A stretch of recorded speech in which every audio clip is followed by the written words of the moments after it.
population is at 7%. So it's an area that not just Transnet, frankly, I think the whole of us, I know this, the whole of us in South Africa, have we really got to start paying serious attention to how we support and ensure that we integrate people with disabilities into active participation in the economy.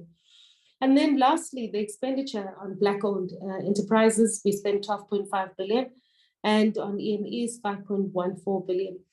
In the coming period, we'll start showing the expenditure that we'll be paying, that we're undertaking by geographic area, because we were waiting for approval from Treasury to be able to provide direct support to expenditure in certain areas where we can designate geographically in the areas in which we have operations.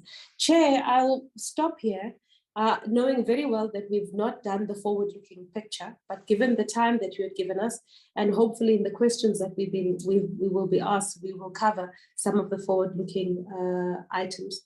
Thank you very much, honourable members.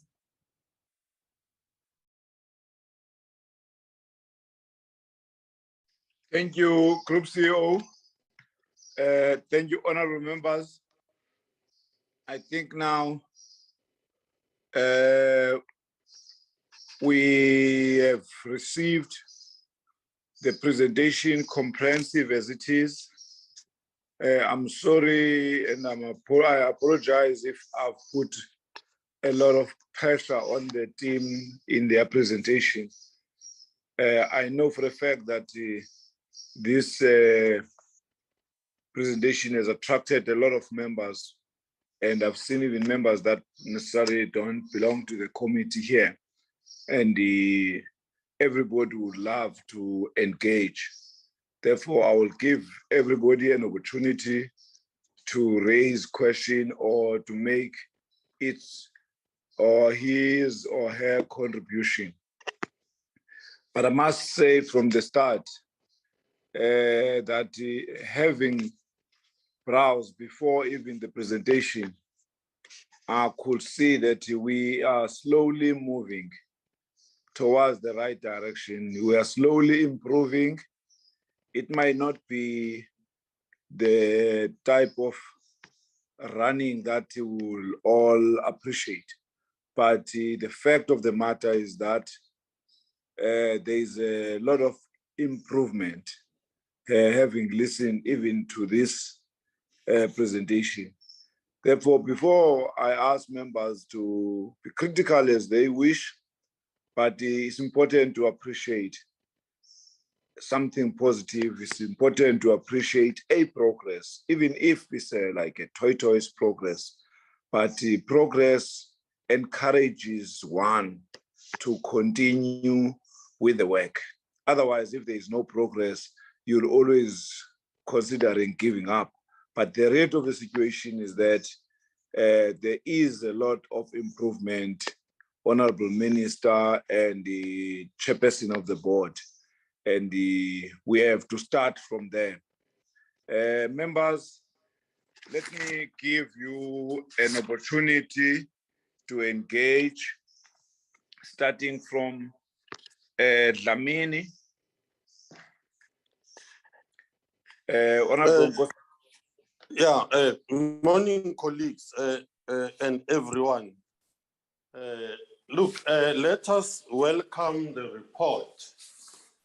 And yes, indeed, it does paint a positive picture. But one would have loved to see a comparison between the performance of Transnet before COVID, and remember, this year is the first year of recovery post-COVID. So if you look at the fact that COVID halted operations to almost a complete halt, so you would naturally expect that when operations resume, there would be some form of improvement. But one would have really appreciated to compare performance just before COVID and immediately after COVID, so that we get a real sense of what is happening. Because you don't want to be over enthusiastic. Kanti the situation is not as rosy as you'd want it to be. Chair, it's worth noting for our own portfolio committee to note that in terms of what we were expecting, we should have received an annual an APP from DPE, and we didn't. Hence, we have Transnet now. This has caused some form of confusion building up to today. And it's interesting, Chair, to note that if DPE is not tabling its APP and the budget, how are they expected to play an oversight role to these SOEs if themselves are gravitating towards being delinquent? It's a point to note cited here. On Transnet properties, look, the report seems to suggest that at some point these properties were not correctly valuated. Now that has been corrected. Hence, to some extent, you see some positive results in that regard. But I'd want to ask, because the fact that these properties have been valuated would suggest that in fact they have been able to locate all of them. There are quite a few properties that belong to Transnet around the Durban area, some of which have been hijacked, so to speak. What sort of measures are in place to evict those people who are occupying those properties unlawfully, who do not pay rent on those properties, who do not pay municipal services? And that's a bill that will ultimately go to Transnet. How are we dealing with that? Chair, I think on matters of TFR, each time Transnet comes, they will tell us about vandalism and cable theft, but you don't hear much in terms of the measures that have been taken to try and deal with that, because we can't keep complaining about a problem that doesn't go away. What are we doing to make the problem go away? That would be important, Chair. Look, on the performance in terms of finances, I want to maybe understand what sort of, because the report seems to suggest that there've been some savings here and there, spending less on this, and it's a huge chunk comes from VSPs.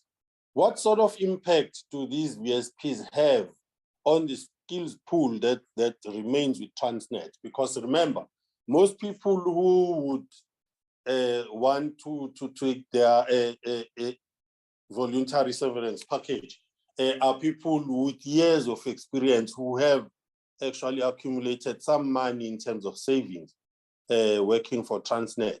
Now, letting them go, is it not going to create a situation that we faced at ESCOM where we have to go back and beg them to come back now because we've let ourselves out of the skills pool that's necessary? Is there some form of mechanism to retain the organizational memory from the people who are actually exiting Transnet? Chair, the report wants to talk about some improvements in terms of the revenue generated, and it appears as profit. But really, if it's profit not from the actual operations, but profit from savings, how long are we expecting or hoping rather to maintain this momentum of savings going forward, so that we are able to maybe predict to a certain extent what the next few years is going to look like for Transnet? Let me go to the issue of TPL. Chair, it's almost the same as TFR. There's issue of theft in the pipeline and whatnot, but we are not getting much in terms of what sort of measures have we put in place to deal with that. It becomes a problem. Now, the report wants to suggest that over, I think it's in the region of 29 billion, if my figures are correct, has been spent on PPE and black economic empowerment, so to speak. Who are these companies and what do they actually do? Yes, the money is really big in terms of figures, but who are these people? Well, what work do they do? What sort of job creation have they brought in terms of our mandate insofar as job creation is concerned? We understand Transnet has spent so much, but what that money, how much has it translated into in terms of our goals as government in terms of job creation? Now, there is a suggestion that Transnet will want to piggyback on the private sector for some of the programs that they have on the pipeline. Now, I want to maybe pose a question, looking at a specific case in Saldanha Bay. To what extent does Transnet want to leverage on the resources of the private sector, if that's the plan? And to what extent does Transnet want to deal with issues of monopolies within the system? Because as we speak, there is an issue that's sitting with the Competition Commission right now about a company that was given a 27-year concession to basically be a monopoly in that space of liquid petroleum gas. And it doesn't make sense. If we can allow that to happen, what does it say for new entrants? Do they have to wait for the next 27 years? How does that fit into our transformation agenda? Thanks, Chair. Thank you, Honorable Dlamini. Honorable members, first, before I give the next speaker, on the list of participants here or people who have attended this session, there is 0169 0169 755, blah, blah, blah.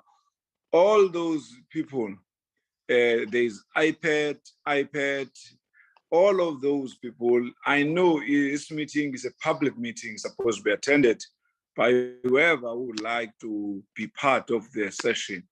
But you can't come to a meeting hiding your face.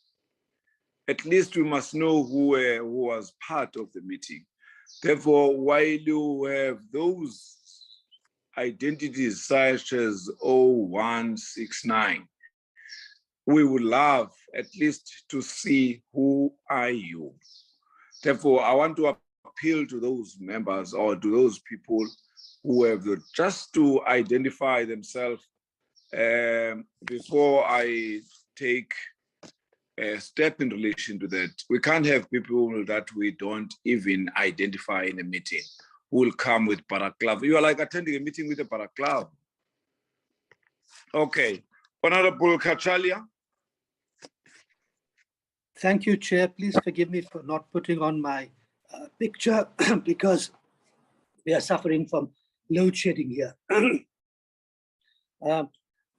To begin with, let me say that 45% is a high gearing ratio.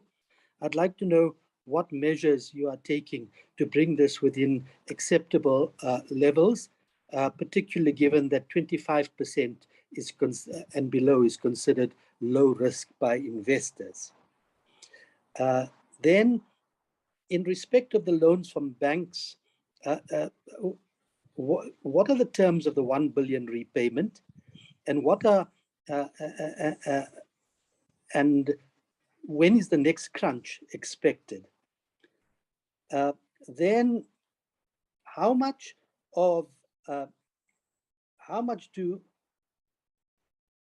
impairments contribute to the profitability and the state of the balance sheet, bearing in mind that this is an accounting measure, not just impairments, but also property valuations, restated property valuations and the like. How much of these measures, accounting measures, account for the profitability and the state of the balance sheet, bearing in mind that these are hardly reflective of operational improvements, which is the reality. My understanding, and please tell me if this is correct, is that bar these accounting measures, there would be a loss of 6.45 billion, which would have been presented otherwise. So please elucidate on this. Then, how are the repairs of core aspects in the business going to be made and funded? How is the expansion and scaling of logistics and distribution network going to be affected using owned assets and non-owned assets? Can you break this up? And what plans are there to sustain this financially? What current private sector partnerships have been achieved to date, and where are these in the process and with whom? How much has been spent on pipeline security, and how many incidents have there been, and what is the extent of the losses as against how much has been spent? Given the ongoing pipeline thefts and spillages, what is the impact on our diesel reserves? How does the ongoing shift to road fit into your road to rail strategy, especially on the Gauteng-Durban corridor? Who, if any, party has bought into your third-party access to the rail network, given the 2-year window, which is, by all accounts, does not allow for adequate amortization by the investor or the participator? In view of the increased volumes moved by TNPA of 409 units, how does this affect our placing in global rankings? Operational performance at TPT, as you say, is below expectation. What is being done to secure funding, and for what improvements? In view of adverse fundings, RE procurement, what is being done to remedy this, and what consequences have been put in place for those responsible? In the pension fund, board members appear to have been replaced. Why and what decisions have been taken in the interim by a depleted board? And can you tell us if any funds from this pension fund are being earmarked for alternative uses? If so, how and what for? There is scant detail on security. Can we have a schedule of losses in rand terms so that as to enable comparisons, improvements, if any, in this key and important area? In terms of infrastructure maintenance, you say it cannot be covered by operational income.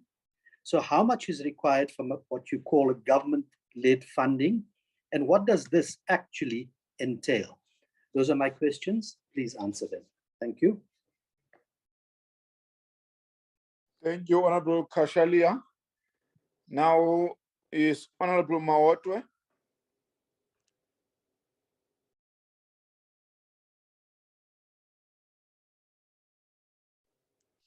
Honorable Thank you. Mawotwe. Yes, thank you, Chair, and greetings to you and everybody.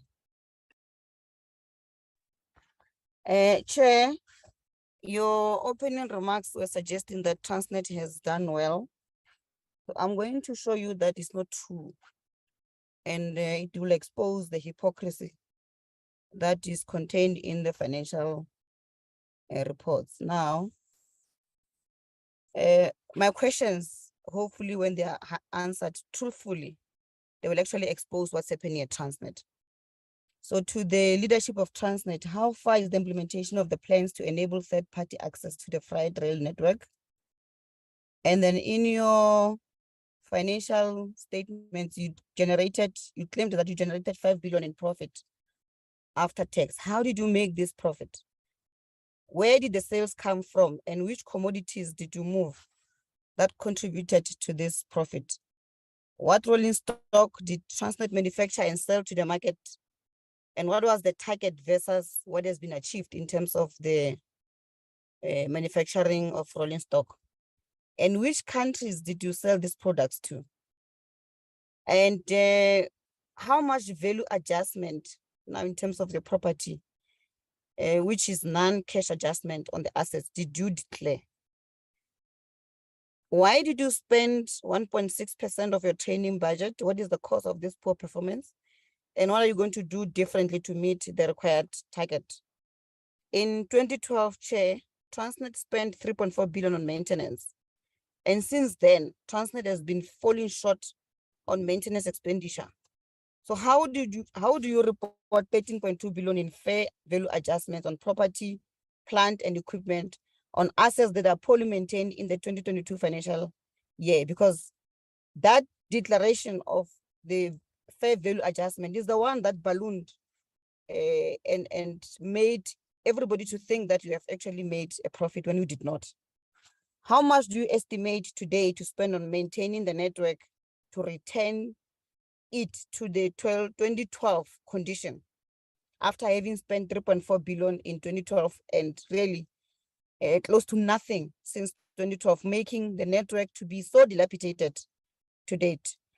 And then we see that you've also deferred payment of your creditors. Why did you defer your payment of the creditors? And what's your creditors' age analysis? And how much do you owe to your creditors?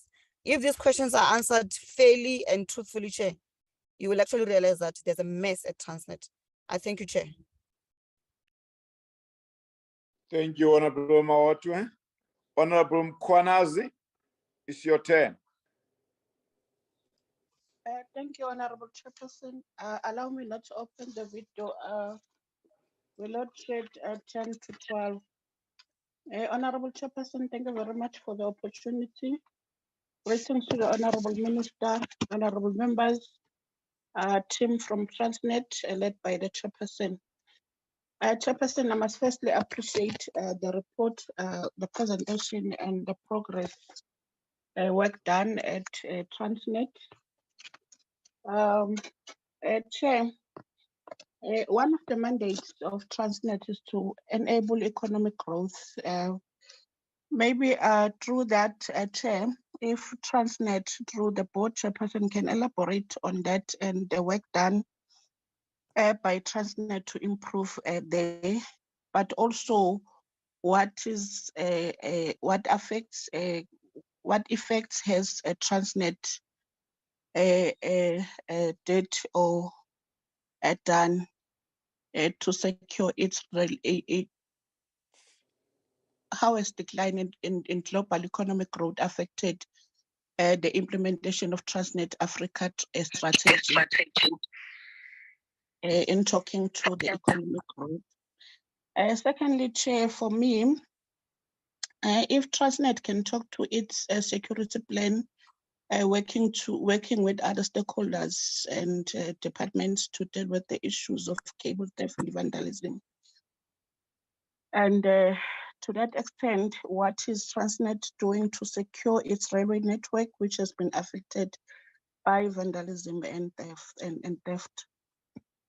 Third, for me, Chair, I would like the Transnet CEO to talk to the consequence management that has been in place to deal with the irregular, fruitless, and wasteful expenditure and the Auditor General's report.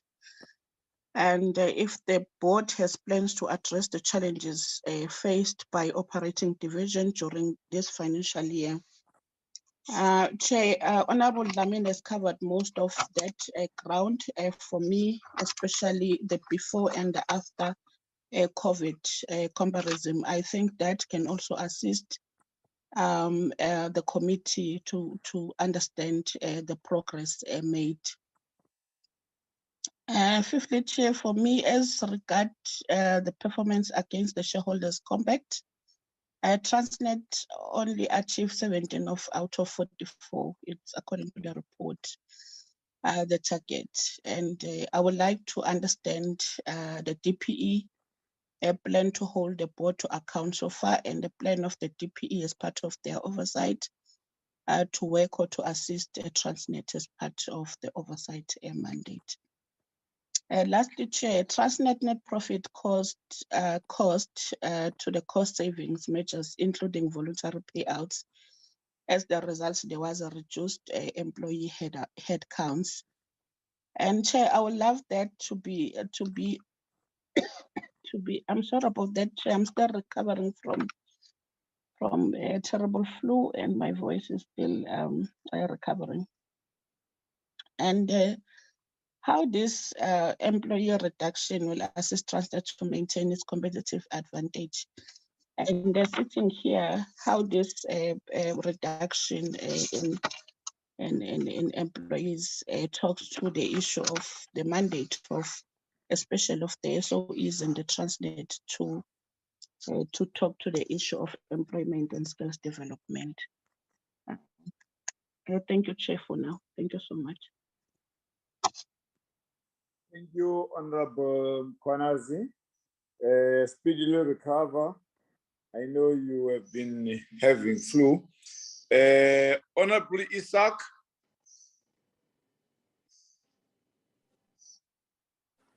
Good morning, Chairperson and colleagues. Chairperson, just to be brief, lots has been covered.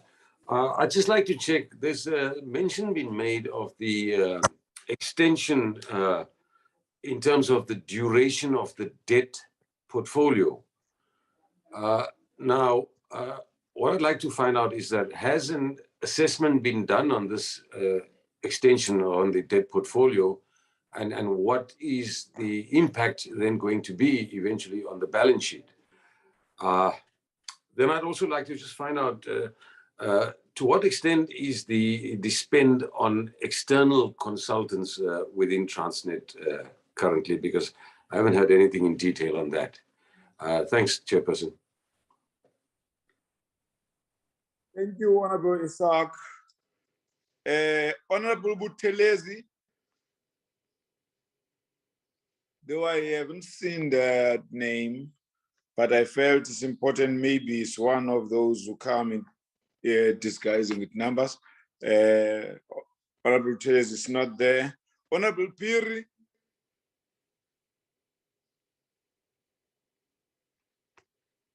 And I didn't see Honorable Piri either. Let me go to Honorable Komani.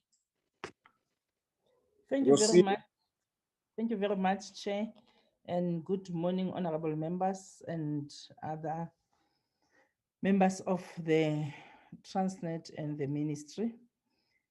Chair, let us just start by asking, in terms of the profits that are made by Transnet, because what they are saying is contrary to what is being said by the National Treasury's Budget Office. And because it is opposing the statement that they have been making profit. So maybe if they can speak and elaborate to the committee, we may be put up to speed in that.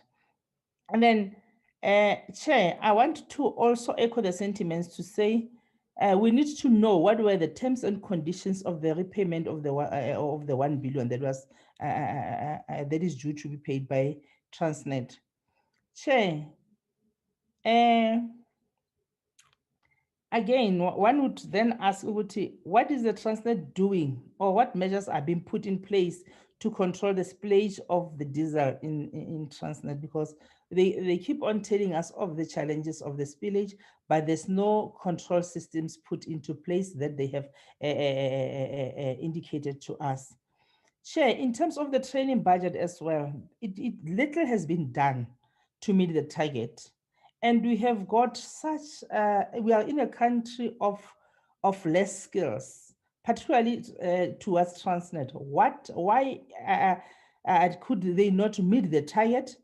And what measures are they putting into place? And are they going to be able to meet the target or this training target?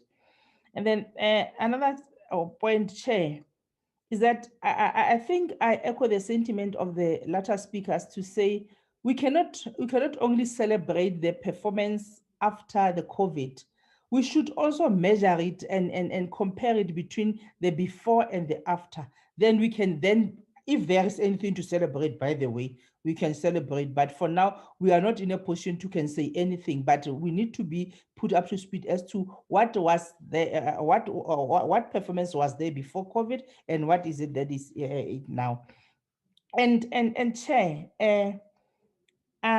in terms of the cable theft, this has been ongoing in our oversights, in the presentations of Transnet. They have been alluding to this matter. But then one would then ask, what is Transnet saying to us? Are they losing the battle to cable theft? If they're not losing this battle, what is it that they're doing? And what is the role of other security cluster role players with ESCOM? What is it that they are doing? Maybe if they can explain to us what is happening there, maybe one would then be in a position to can understand. And last but not least, Chair, it was there's this challenge of property belonging to Transnet, which is alleged to be illegally occupied. But I think it now time that Transnet should take us into confidence of what is happening, because some of those people who are claimed to be illegally occupying those houses are in fact not illegally occupying. Transnet knows what is happening. So maybe they can, if they can speak to that item, Chair. And lastly, to the DPE, Chair, DPE is not submitting their reports in time. And it is a very serious worrying factor. And we as members of parliament, we as committee, we are expecting the very same department to do oversight. So their failure to submit their reports, how does this their failure impact on their oversight to Transnet? Thank you very much, Chair. Okay, thank you, Honorable Komani. Honorable Malinga.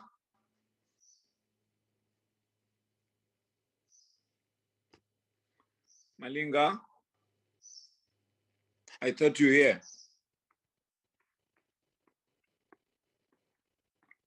I saw you, Malinga, in this. Apparently, Malinga is no longer there. Okay. She disappeared. Okay. Let's have Honorable Shabalala, the last. Thank you so much, Chairperson, and good morning to members of Parliament and everybody in the meeting, DPE and Transnet Board. Chair, I want to ask a few questions. Firstly, to say, there has been the decrease in volumes that is attributed to incidents of cable theft, power failures. And I want to say I'm very irritated today with this power failures, Chairperson. But anyway, we'll try to compose ourselves. It is what it is.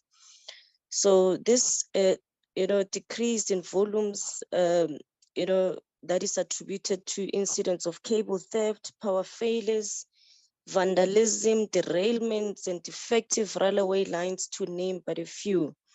The entity should be in a position to explain to us how these challenges will be resolved in the current financial year. We've been raising these issues.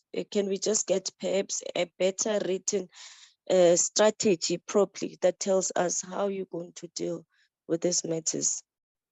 I think Transnet must tell us how it intends to increase female representation in the operation division, because we acknowledge and realize that you are not doing well when it comes to that. You can speak to your HR issues. There is, due to this inefficiency of the rail network, companies have shifted their goods from they have goods from rail to road. How is the company addressing this shift going forward? But I want to align that question with a question about moving from rail from road to rail. Now we can see that due to this inefficiencies of rail network, companies have resorted to taking goods from rail to road, of which is causing serious problems on the road. But what is the strategy? When is Transnet going to tell us and map us properly from a policy point of view, but also give us a plan? What are you going to do to ensure that we move from road to rail? It's very critical. The entities allowing third-party access to its rail network. However, Transnet has received criticisms from the private sector that its third-party access policy is not aligned to the government's national rail policy, and that the investment period of 2 years is too short to make significant returns on the investment required by the rail network. So I would like to hear what will be the Transnet comment on these criticisms that it's receiving. How is it receiving it, and what is it doing about it if there's any issue there? The decline in global economic growth has affected the implementation of Transnet Africa strategy. Can Transnet elaborate on that Africa strategy, if they can just take us through? There is members of Transnet board that are serving as board members for the newly created TNPA board. When will the TNPA have its own board members? If you can be explained. So I think my last point, Transnet should inform committee on the challenges faced by the operating division during this year. How will it be addressed in the current financial year? And really issues that we have been raising over time throughout our oversight about the delayed procurement, which negatively impact on the work environment of employees, that has been, if that has been addressed, because you will remember when we did oversight at the Transnet Port of Cape Town, issues were raised regarding aging infrastructure and delays in midlife refurbishments, which has led to the increased breakdowns. What has Transnet done to ensure that necessary funds have been invested in replacing the aging infrastructure, and that the necessary midlife refurbishment have been done? Chair, I said that was my last point, my truly last one. The matter, Mrs. Portia, and I'm gonna keep on raising it. Perhaps I must state my name. My name is Judith Chabalala. I reside in Joburg. I've got a parliamentary constituency office in Johannesburg. And in that constituency office in Johannesburg, you are the property owner of Transnet in railway there in Boysens. And that Boysens, there's an informal settlement that has been taken over by foreign illegal nationals. I want to know, what is it that you're going to do? As a member of parliament, we have been engaged with stakeholders in trying to really bring this issue to the fore and see what needs to be done.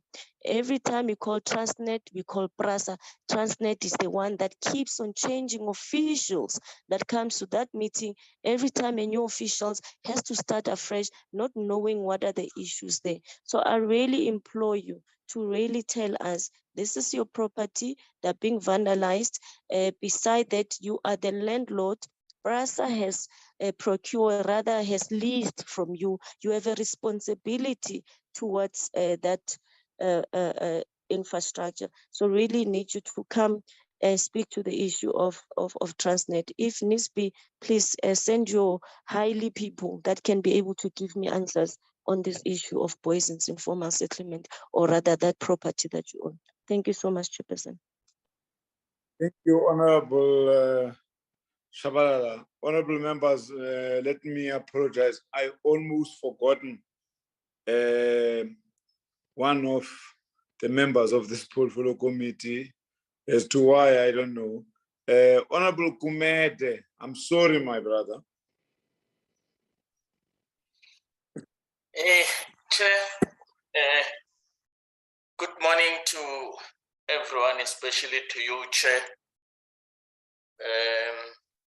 I think that love I expected, it's there, it's gone. I'll accept your apology.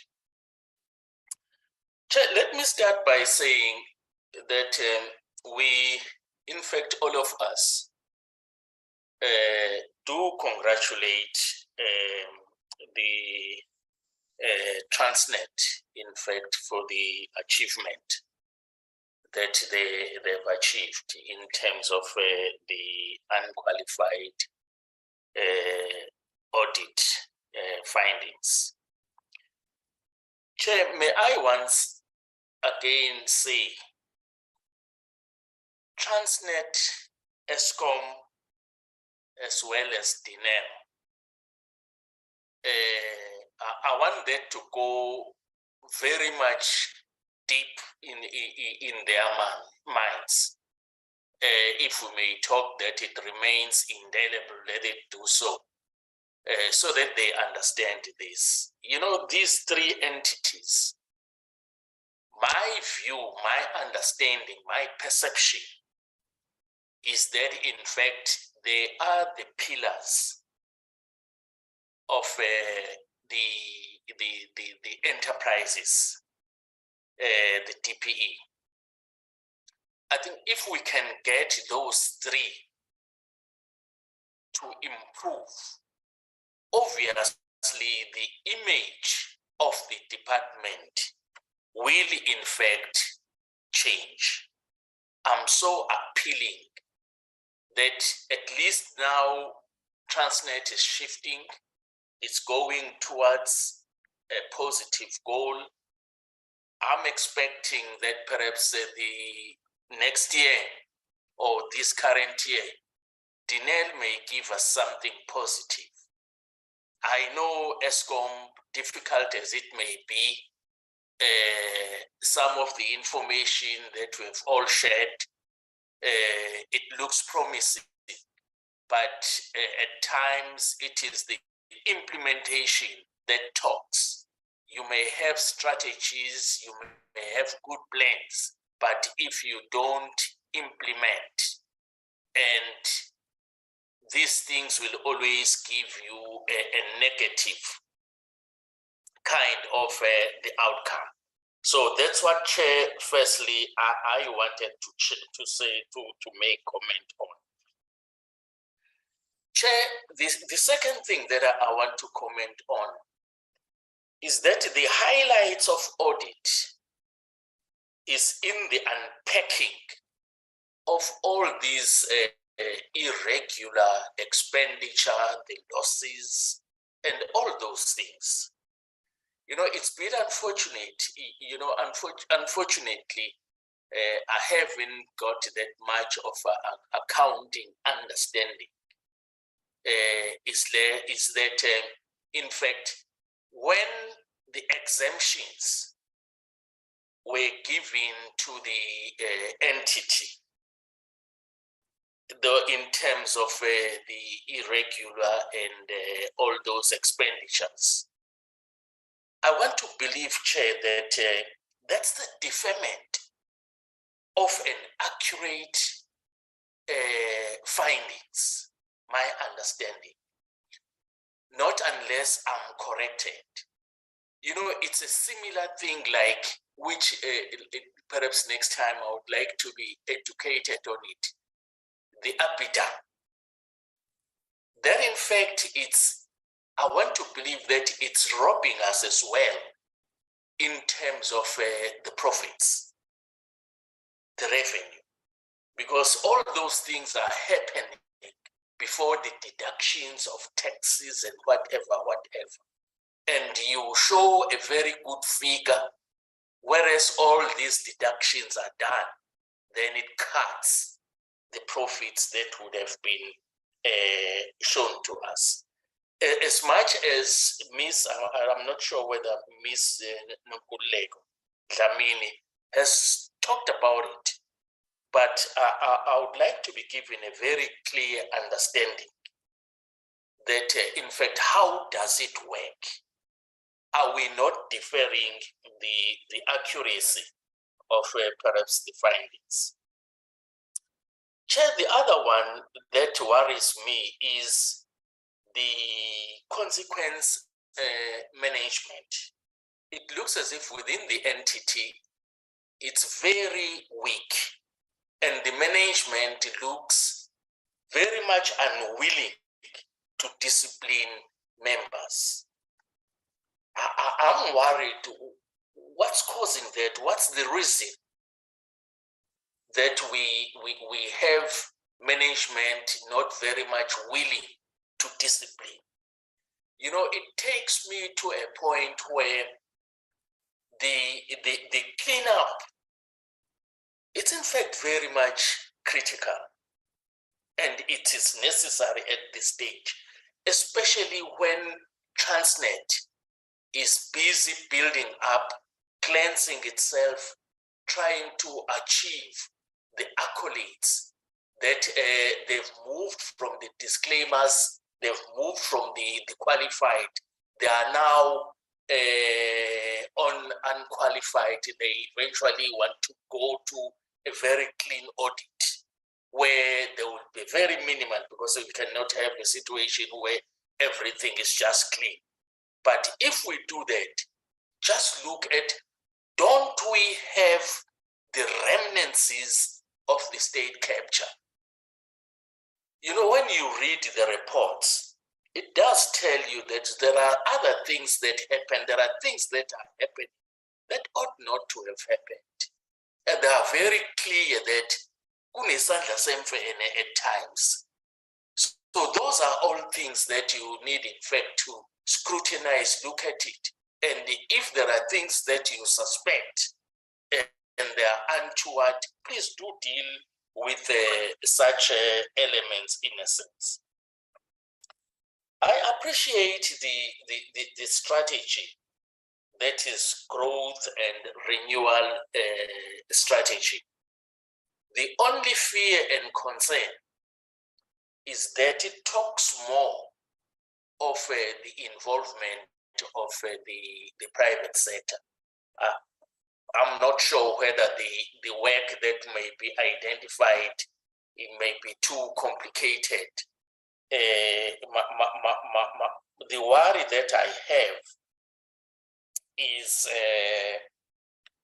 how does it perhaps commensurate with the idea of cost-cutting measures, the use of small business? Isn't that perhaps those private sectors may begin to take a bigger share for some other people to share in terms of developing their expertise and skills? Cost-cutting measures, Chair. You know, I'm saying not always that the cost-cutting measures are positive, especially in dealing with the employees. You know, I just want to give the advice that yes, as much as we do cut, let us not cut to the bones, because at times it does weaken the entity, especially in terms of performance. Chair, let me bring in a new element here. It's an element that we have never thought of. I would like to see the collaboration between the TE, that is Transnet Engineering, and DE, which in fact, I'm not sure whether I'm coining this one, that is Denel Engineering. And I want to see what in fact could come up if those two are together in terms of boosting the image of perhaps the department. Chair, let me wait there. I'm thankful that eventually you did remember that in fact you had omitted myself. Thank you very much, Chair. Thank you.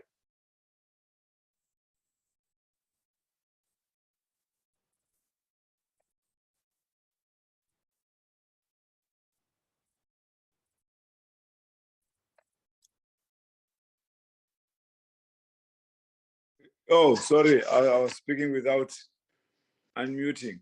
Honorable members, I think I've covered all the names in my list who are supposed to belong to this committee. But now I think I will ask Ms. Cele to remove all these unidentifiable gadgets with no name. 0169 300 0169 755 017 0054. Yeah, I will ask her to remove them with immediate effect. Going back to the Transnet, and the minister can start, or I don't know how the arrangement will be. There are questions that, of course, directed to the minister. I think the minister must start and give over thereafter to the group CEO and the team. Minister? Thank you, Chair. I'll also keep the video off. But thank you very much to all the honorable members for both the suggestions and the questions that they've asked. Let me clarify right up front that there seems to be some confusion between the APP and the annual report from several members. The APP was long completed earlier in the year and submitted to the committee. What you will be waiting for is the annual report, for which the parliamentary deadline is the 30th of September. The report is ready, but we haven't had occasion yet to just submit it to yourselves. So let us not create the impression that we haven't done what we are supposed to do. The second point, several colleagues have raised the question of the vandalism, theft, and asking for what is the Transnet strategy. Let me say up front that this is a matter that the state as a whole has to deal with, and in particular the law enforcement part of the state. There is a serious effort being put in by the South African Police Service and other agencies of the state to begin to tackle this particular problem of vandalism and theft. And special measures are being put in place by the state. But secondly, there are parts of the network where the private sector itself is collaborating with Transnet, particularly on the coal line or the northern line, and providing security assistance in that particular regard as well. So there's good collaboration as far as that is concerned. And then thirdly, you'll be aware that the Minister of Trade, Industry and Competition is also dealing with the question of the export of scrap metal and under what conditions it should be banned. And that's a matter that is also before Parliament at the moment. But pretty soon, government will put in place the necessary measures once the public consultations have been undertaken, and that will begin to make a huge difference as well.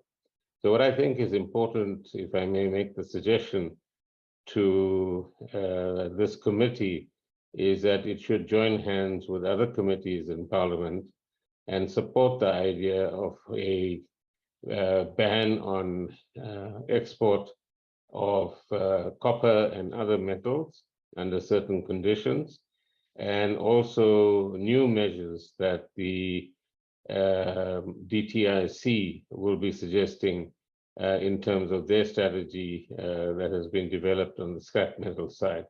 And I think once these come into effect, they will certainly make a big difference as far as this whole question is concerned, and begin to limit the market, so to speak, for the stolen products themselves. Of course, the South African Revenue Service is also part of this arrangement, so that at the ports of entry and exit in South Africa, there are sufficient controls in place to ensure that these new measures are properly implemented as well. The questions raised by Mr. Kachalia, I think, are largely directed to the CFO and others, so I'm just scanning them quickly, Chair. Road to rail is an important policy area. Our colleagues in Transnet will give you a report on that. This has been seriously disrupted because of the floods and the impact on rail on the one hand, but also the condition of the container line. And some new thinking is going into how best this line should be adjusted, to put it broadly, in order to enable the road to rail strategy to actually work, because it's easier said than done. However, one of the difficulties, as the colleagues in Transnet will point out, is that rails, certainly at this point in time, takes a slightly longer duration of time to get a container from Durban to Gauteng than road would at this stage. But these are matters that they are actually dealing with.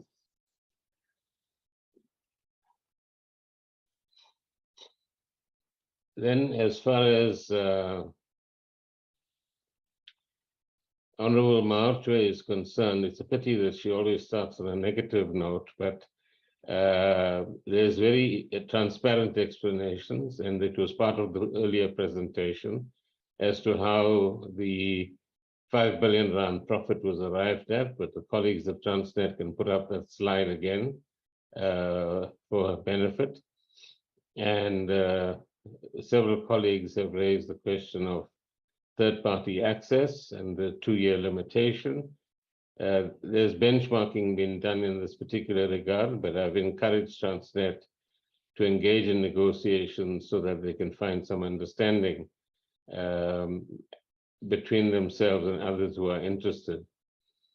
But I think we should be all aware that different parties have different interests when it comes to an important issue like this.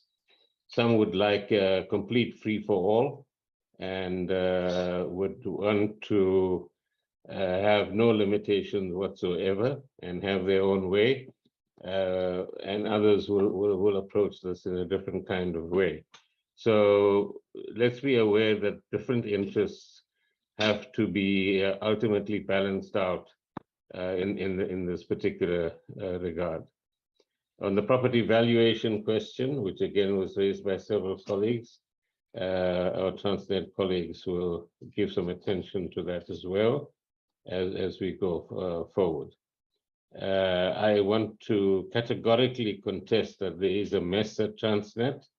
There is no mess. There is a systematic effort over the last few years, and it will continue for the next few years, because state capture and malfeasance is not overcome overnight. And there are various institutions in the country that are going through similar processes of rehabilitation, reorganization, and revitalization. And Transnet has done very well, as far as I'm concerned, in that particular regard. Honorable Mkwenazi also raised the question of the security plan. I want to refer her to my earlier comments that this is not just a Transnet issue, that it has been accepted by government, that this is a countrywide and government-wide issue.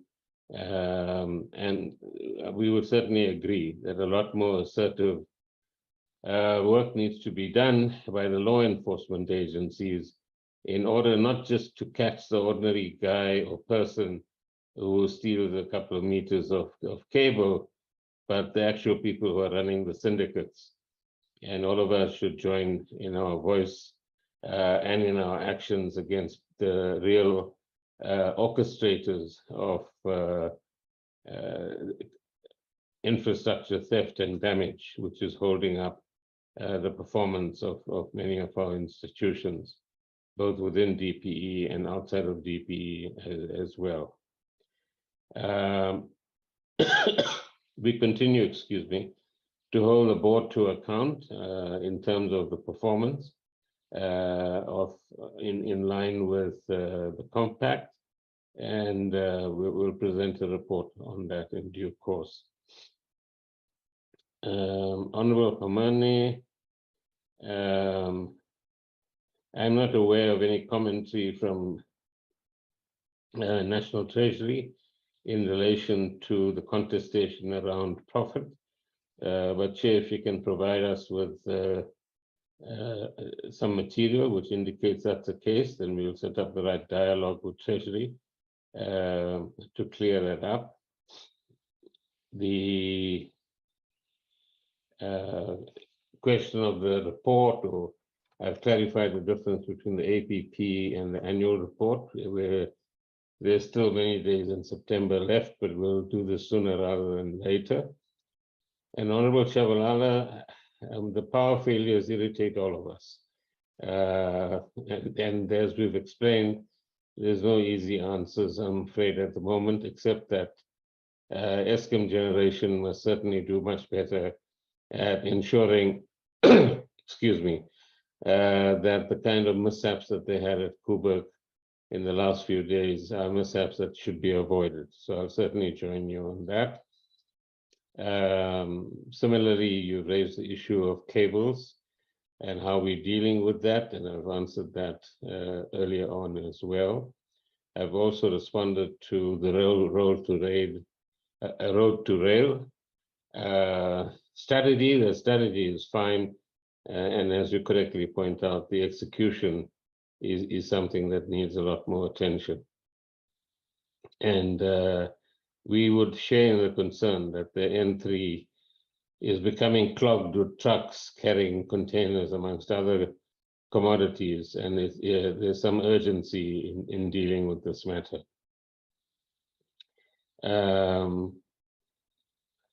We've encouraged Transnet to venture into Africa. So as far as the Africa strategy is concerned, there's some very concrete results in Kenya that the colleagues in Transnet will describe for you, and in Ghana as well. But they will also explain to you some of the challenges of fragmentation on the continent itself that holds us back. So there are areas where further cooperation is required from different countries to make this possible. On the TNPA board, that is a matter that we are attending to, and hopefully in the next month or so, we'll get back to you on that. Then Honorable Gumede, I think you are right to congratulate Transnet, so thank you for that. And you've identified correctly, as you call them, the pillars of the enterprises that the state runs.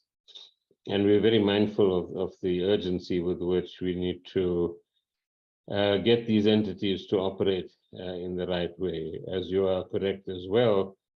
But the management team and the boards in these entities are also clear that plans don't give you results. It's implementation that gives you results at the end of the day. Let me also say, Chair, that the matter of irregular expenditure is under very serious discussion between the AG's office, the Accountant General's office, and various other role players, because that concept is often abused to suggest all sorts of things. But in the case of SOEs that have been impacted by state capture, it was important that the Auditor General ring fences past irregular expenditure or irregular expenditure that was undertaken during the capture period, which must still be dealt with in accordance with whatever prescripts apply at a particular point in time, versus irregular expenditure within the audited period that we might be looking at. And I think there's been some movement in that regard, so that's good news. But Honorable Gumede is certainly right that getting rid of one form of state capture doesn't mean that we've got rid of corruption. And corruption and and other forms of capture can be seen in different parts of the state as well, as individuals and entities and businesses attempt to extract as much as they can from the state in different forms at different levels in order to profiteer and lead a grand lifestyle. Your caution around cost cutting is a valid one, but at the same time, what we need is the right balance, which would ensure that the cost base of the big entities is a manageable one, and that an inordinate cost base mustn't impact negatively on the tariffs that are charged either to households or to businesses themselves as well. Your point around collaboration between TE and Denel is something that we're promoting at the moment. And then once those discussions have advanced a bit more, and you're absolutely right to pinpoint that, we can certainly share some of the findings of the officials in that particular regard. So I thought I should tackle those questions, Chairperson. And now let me hand over to the Chair of the Board and his team. Thank you.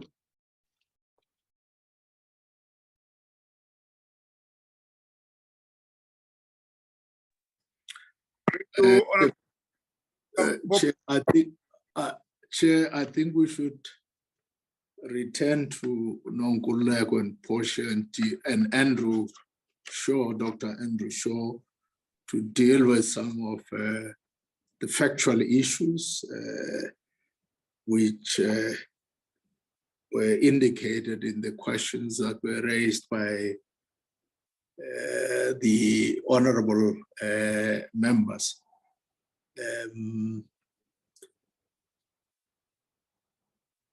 I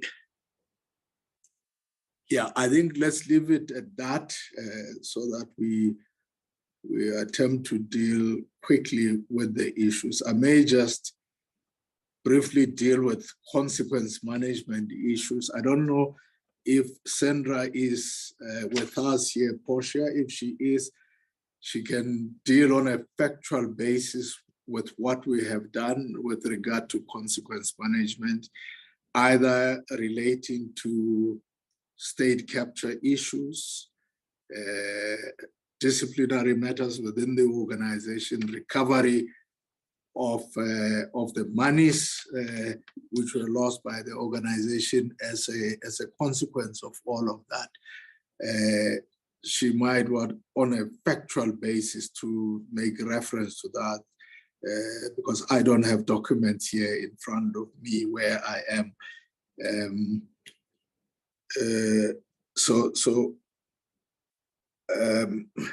There was reference to the possible existence of remnants of state capture facilitators within the organization. And as the minister pointed out, this is a long process. It's not something that we can resolve overnight. But Chairperson, it's important that honorable members also appreciate that we are running a commercial organization. And we are, whilst we are dealing with the effects of the state capture, we are also careful not to deal with these matters in a manner that suggests that the board and management don't trust people who are in the organization, as a result of which we create an environment of fear and panic, which may impact on the productivity of the employees. So to the extent that these matters have to be dealt with, it must be evidence-based. As and when evidence emerges affecting specific individuals, actions will be taken. But we don't want it to be like we're now searching in the whole organization for the ghosts of state capture, because we need to have a measure of stability in the organization in order to be able to perform effectively.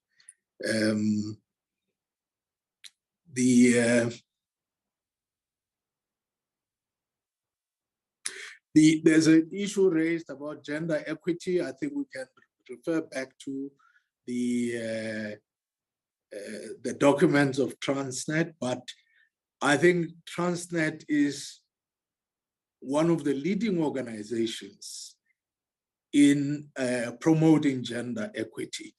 I mean, if you just look at the top structure of Transnet now, the GCE is a woman, the GCFO a woman, the head of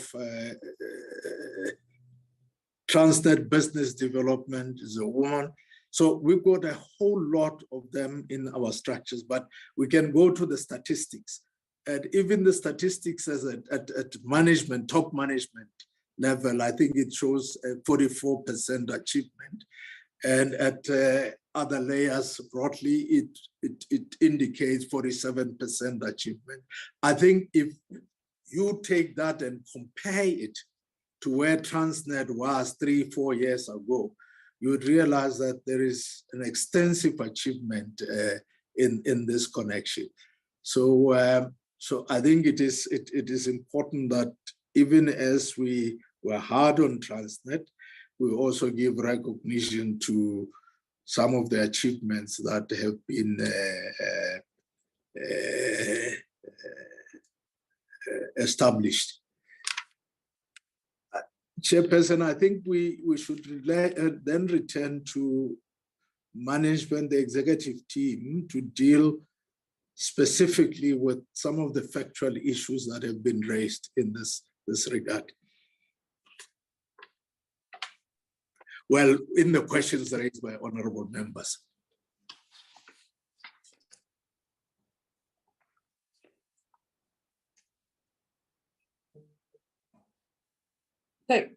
Thank you, Honorable Chair. Can I proceed? What I'd like to do, I don't think Advocate Kasia is in the meeting. She's dealing with pushing hard on some of these other legal matters that we need to close on, but we'll see whether she comes on. But I'd like to ask the following executives who are on the call. If Dumi Machecha, if you can go ahead and sort of answer all of the people-related issues, including consequence management as well, please. And then I'd like Andrew Shaw to cover the issue on the PSPs, as well as the issues around road to rail as a policy. Rudzani will talk in detail to the question that members are asking around what TFR is actually doing with regards to dealing with cable theft and resolving that. And then I'd like Michelle Phillips, please, to talk to the issue of fuel theft and the impact that it has, and all of the other questions that are directly related thereto. And then towards the end, I'll ask Nonkululeko to come up to sweep on all of the financial questions, and I'll revert on whatever other outstanding matters there may be, Chair. To me, please, if you can just, we can be quick about it. All right, no, thank you very much, Portia, and good morning, Chair, Minister, the Chair of the Transnet Board, board members, committee members, and colleagues. I think Portia has already introduced me. My role is that of the Chief of Learning, People and Learning. There were a couple of questions that were posed that are people related. The first one was posed by Honorable Dlamini with respect to the VSP process. And I just wanted to put some few facts on the table. The process was started in August 2021, and we closed off the applications in September. And we've had about 2,669 colleagues leaving. But from a context point of view, I think important to note that is against a headcount staff establishment of 54,000, the 2,669. The colleagues have exited the organization by the end of, I think, July this year. We had the last cohort leaving. The majority of these colleagues were train drivers and train drivers in the most, and we had other people from functions leaving. However, we've been fortunate that over the last few years, we've had programs, particularly on the operations side, where we have been bringing in, assistant train drivers, crane drivers through the Transnet Academy. So yes, there was probably a gap for a while, but that gap has been suitably filled by the people that come through the Transnet Academy in terms of the programs that we have. So another point that I wanted to make is that, and this is the other side of the coin with respect to exits of experienced people, in that it has given the young people a chance for upward mobility. As an example, your assistant train drivers now are able to apply for train driving jobs. And we are also able to create work for South Africa, in that as those move up, they become more senior in the organization. We are able to recruit more. And therefore contributing to the employment levels of our country. Honorable Umpile was also asking around the training spend, and I think we all know that for the last 2 years we've been impacted by COVID, particularly in the last year of in the financial year that we're reporting under, where we had social distancing, and most of our training is face-to-face, because you are talking about engineers, you're talking about artisans, technicians, train drivers, crane drivers. So we've had to come up with interesting ideas of how do we train people and still be within the regulations that have been pronounced over the last 2 years through the pandemic. However, we continue to work hard to close the gaps that we've had. We haven't really had issues in terms of licensing, because we were in touch and we're speaking with the regulators that also relax some of the requirements due to the COVID-19 regulations. Honorable Mkwanazi asked around the PFMA. I must say, Chair, that we are on top of this process. And what we have done, Chair, is that we've designed a process that distinguishes between performance-related issues and dishonesty-related transgressions, because I think the law sometimes, or the processes sometimes, tend to lump the two together. So we are, looking at the majority of those violations, and we are training our people, because we believe that it's only in very, very few cases that we have detected fraud and dishonesty, and that I'll deal with a little bit later. But we are serious about dealing with issues of malfeasance in that regard. So we have significantly reduced the transactions, also from a disciplinary management point of view, and I'll come with stats a little bit later in terms of how that looks like. Honorable Komani asked a question also related to skills development, and happy to announce that now, with the advent of the establishment of an accredited Transnet Academy, we now have a helicopter view of what training is required in the organization, and we are working at speed to accelerate the training that has to happen in the organization, and we will indeed meet the target, if not exceed the targets going forward, now that we have some sense of normalcy vis-a-vis COVID. Honorable Nemazinga Chabalala asked the question around women. I think the chair covered that to a large extent. I think we have made strides at the senior level. Yes, there is a challenge that we continue to have at an operational level.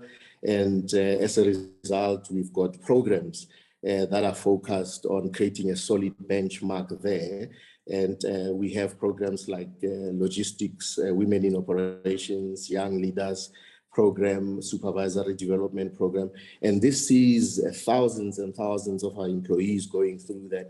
And that gives us the bench strength to be able to promote women in the organization. The second part of that is that we continue to emphasize the hiring of women in that space as well. So our YPTs, our Young Professionals program, you'd see that most of the people that come through there are women, and those find themselves permanent job in the organization to a large extent. Engineering program, technicians, artisans. So we've got all these programs which we use to bring in women into the organization. But not only for Transnet, because we can't continue to absorb at the expense of bloating the headcount. We also develop those people for South Africa and the economy, and we've also got cadet programs on the maritime side. The other one that I wanted to cover quickly is the issue of consequence management and disciplinary action. In fact, we did prepare a parliamentary question to that effect recently. We've had a chair in the last while, the last 3 financial years, 159 suspensions. And out of that, 159 suspensions, 91 employees were dismissed. The rest, which is 68, got different sanctions from demotion, suspension without pay, 12 months written warning, etc. So we are obviously, as the chair said, having to balance our approach vis-a-vis, people development and disciplinary action. I think I've covered most of the questions that I picked up, and I'll hand over then to Portia. Thank you very much. Andrew, could you come in on your questions, please? Sure. Thank you very much. Thank you, Honourable Chairperson, Honourable Minister, Honourable Chairperson of the Transnet Board, and all the members of the committee.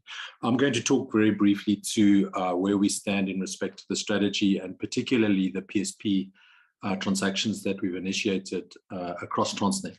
The first thing perhaps to say is that the nature of the transactions in all instances are partnerships. So we are therefore very keen to pursue transactions that bring real value to Transnet. And that often requires that we go through a process of engaging with the market, identifying what is in both parties' interests, and then concluding in a very fair and transparent process the outcome of that transaction. And unfortunately, that does take time.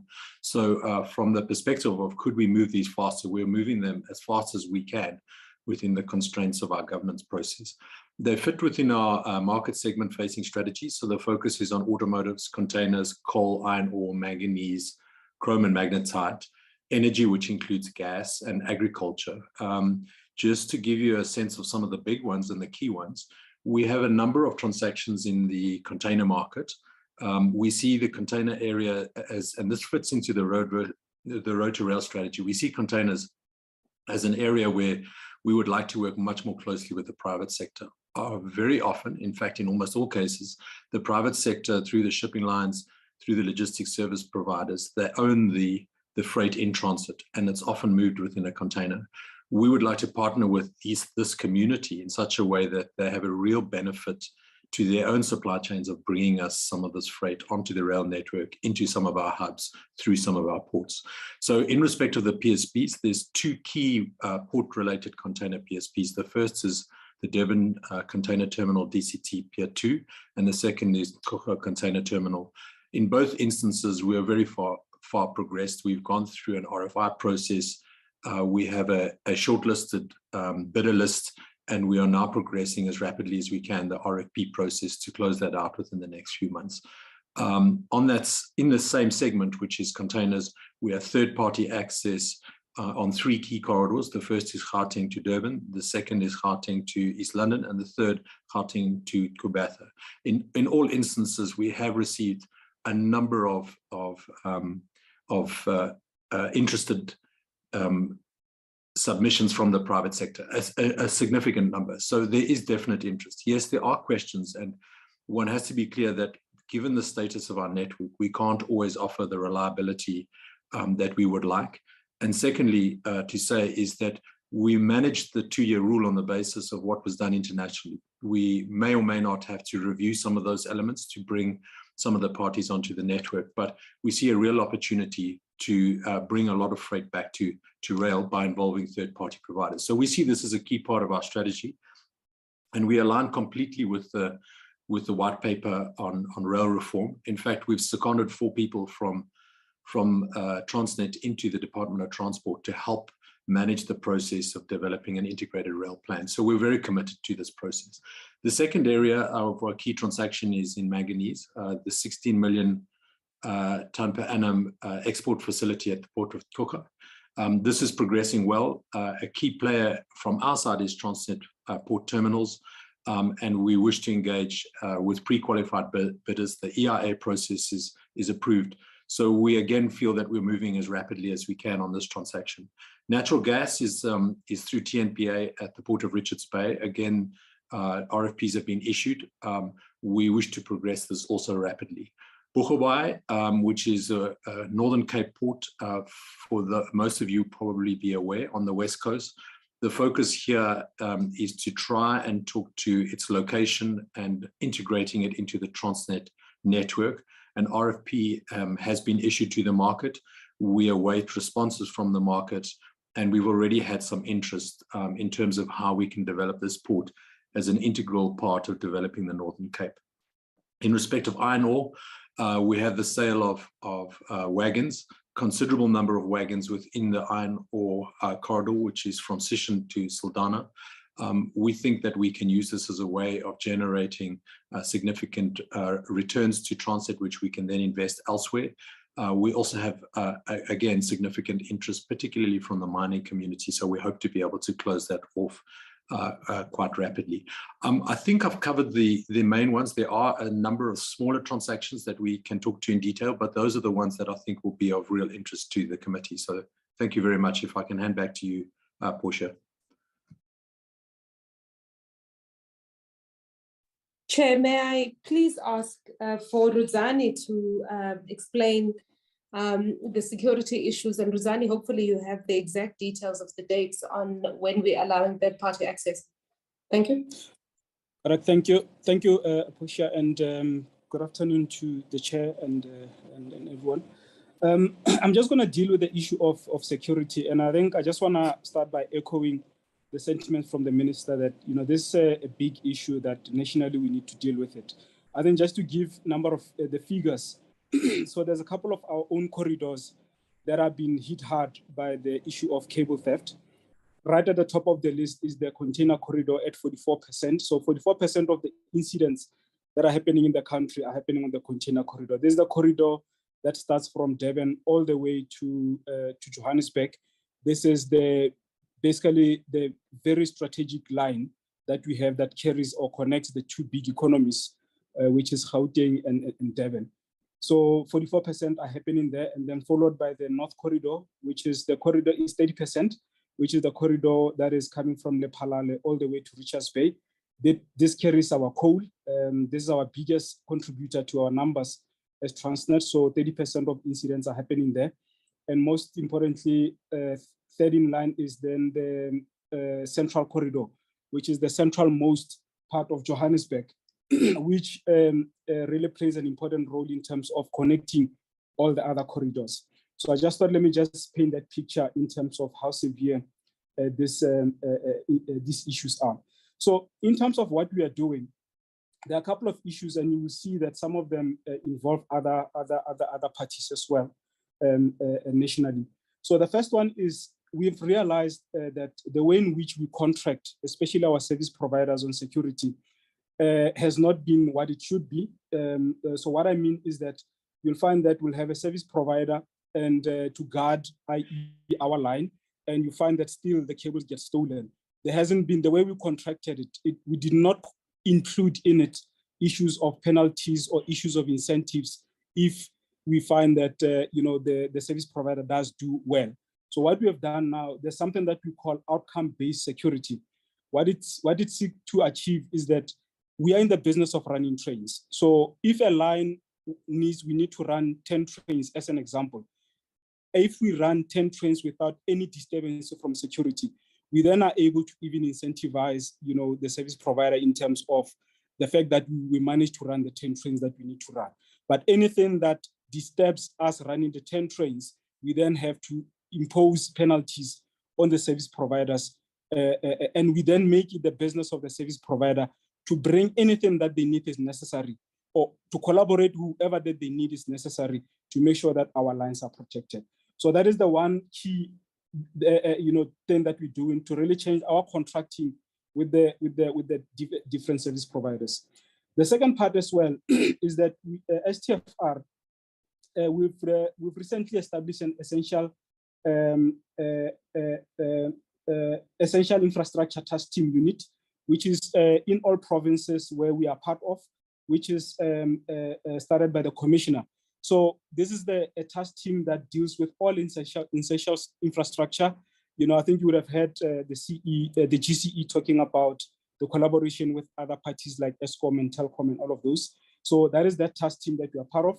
But over and above that, we are also chair of the Infrastructure Crime Forum, where we bring in all of these parties as well together to deal with these issues of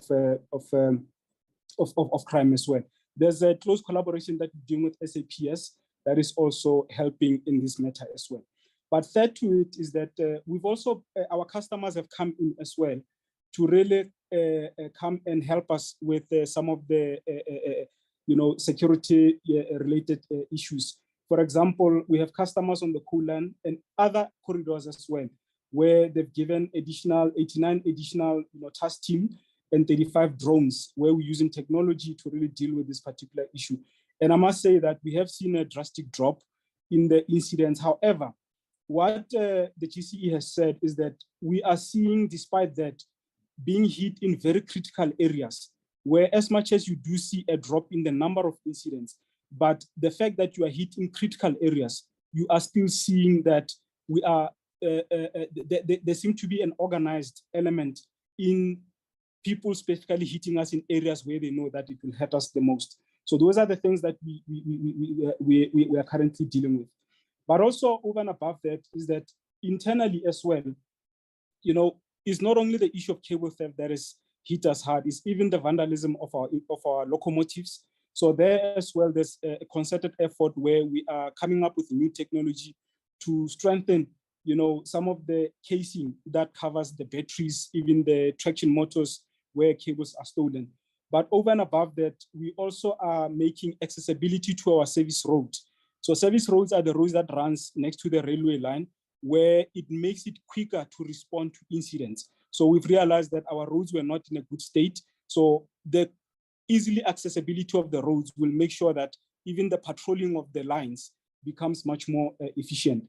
But most importantly, that has happened recently is that as Transnet, we have been through the Minister of Justice and Correctional Services, they've approved Transnet security officers to be granted a peace officer status. Now, this was done on the 5th of August. What this means, it means that we have officers internally within Transnet that can make arrests, that can assist the National Prosecution Authority in terms of prosecution. They can do searches, they can open dockets, they can also go as far as, even assisting in investigations. So we see this as a step in the right direction, because it means that internally, we then will have or create internal capability to really deal with these matters over and above, relying on the national SAPS in this case. Just to mention some of the figures of what improvement we've seen, but remember this improvement, given the fact that we are seeing these syndicates becoming much more organized, you may find that they don't necessarily directly relate to the increase in tonnages, because that's the next question that will come to say, if you are seeing a reduction, where are the tonnages? Is because of the element that I've just mentioned about being hit in very critical areas. So you will see in, just to mention the length of cable stolen, in the month of year to date rather, we've seen a reduction of 28% of the length of cable stolen. Last year, this time, we were sitting at 582,000 meters. We are currently sitting at 518,000 meters. There's the number of cable that has been stolen. It has reduced. We've also seen the number of incidents reducing by 24% as well in the different corridors as well. So I think perhaps, GC, let me just pause there, as indicating some of the key areas that we have, seen an improvement on. Thank you. Thanks, Rosani. And Michelle, you'll be next, and then immediately after Michelle, Nonkululeko, you can take over the financial ones, and then I'll follow after you.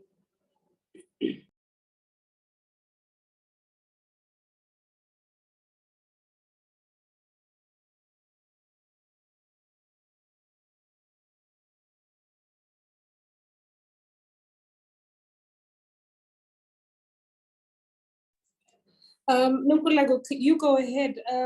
Apologies, Honorable Chair. Michelle is on site, and I think she's having serious connection problems. So I just wanted Michelle to talk in greater detail around Transnet pipelines, all of the questions that have been asked around its operational performance, the issues of vandalism on their side and fuel theft, the impact that it has, if any, in the Gauteng area, and then their response in terms of upgrading the security and the initiatives that they have for security. Hopefully she'll be able to join before I follow up after Nonkululeko. If not, we will cover the questions in the process, but I just thought you'd get a little bit more detail if she was answering. Nonkululeko, if you can please go ahead.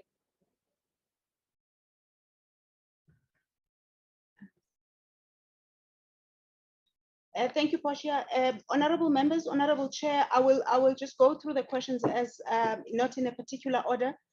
Honorable Gumede asked about the PFMA exemption and what it means and whether it represents accurate reporting or not. Chair, the reporting of irregular expenditure is still as detailed as it was when we reported it in the financial statements. We submitted to the Portfolio Committee 2 books. One is called Financial Statement and another is called Integrated Report. Chair, if you look on page 121 of the book called Integrated Report, we have disclosed all the irregular expenditure that would have been incurred in the financial year and any wasteful expenditure, but the focus, Chair, for Transnet being the strengthening of the control and ensuring that we don't incur significant irregular expenditure going forward.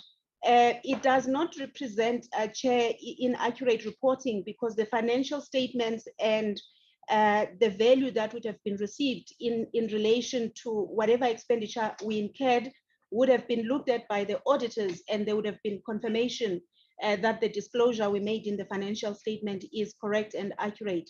It is basically in which book we have disclosed that information that is probably different in relation to the exemption. And on the questions that were raised, Chair, by Honorable Komani, Honorable Chabalala, as well as Honorable Isaac, in relation to a debt portfolio, we have a slide in the presentation that we've shared with the committee, that is slide number 25, that indicates, Chair, the profile of our debt and when it matures. We have split the information into 2 parts. There's a graph at the top that indicates monthly how much is due, and at the bottom yearly what is due.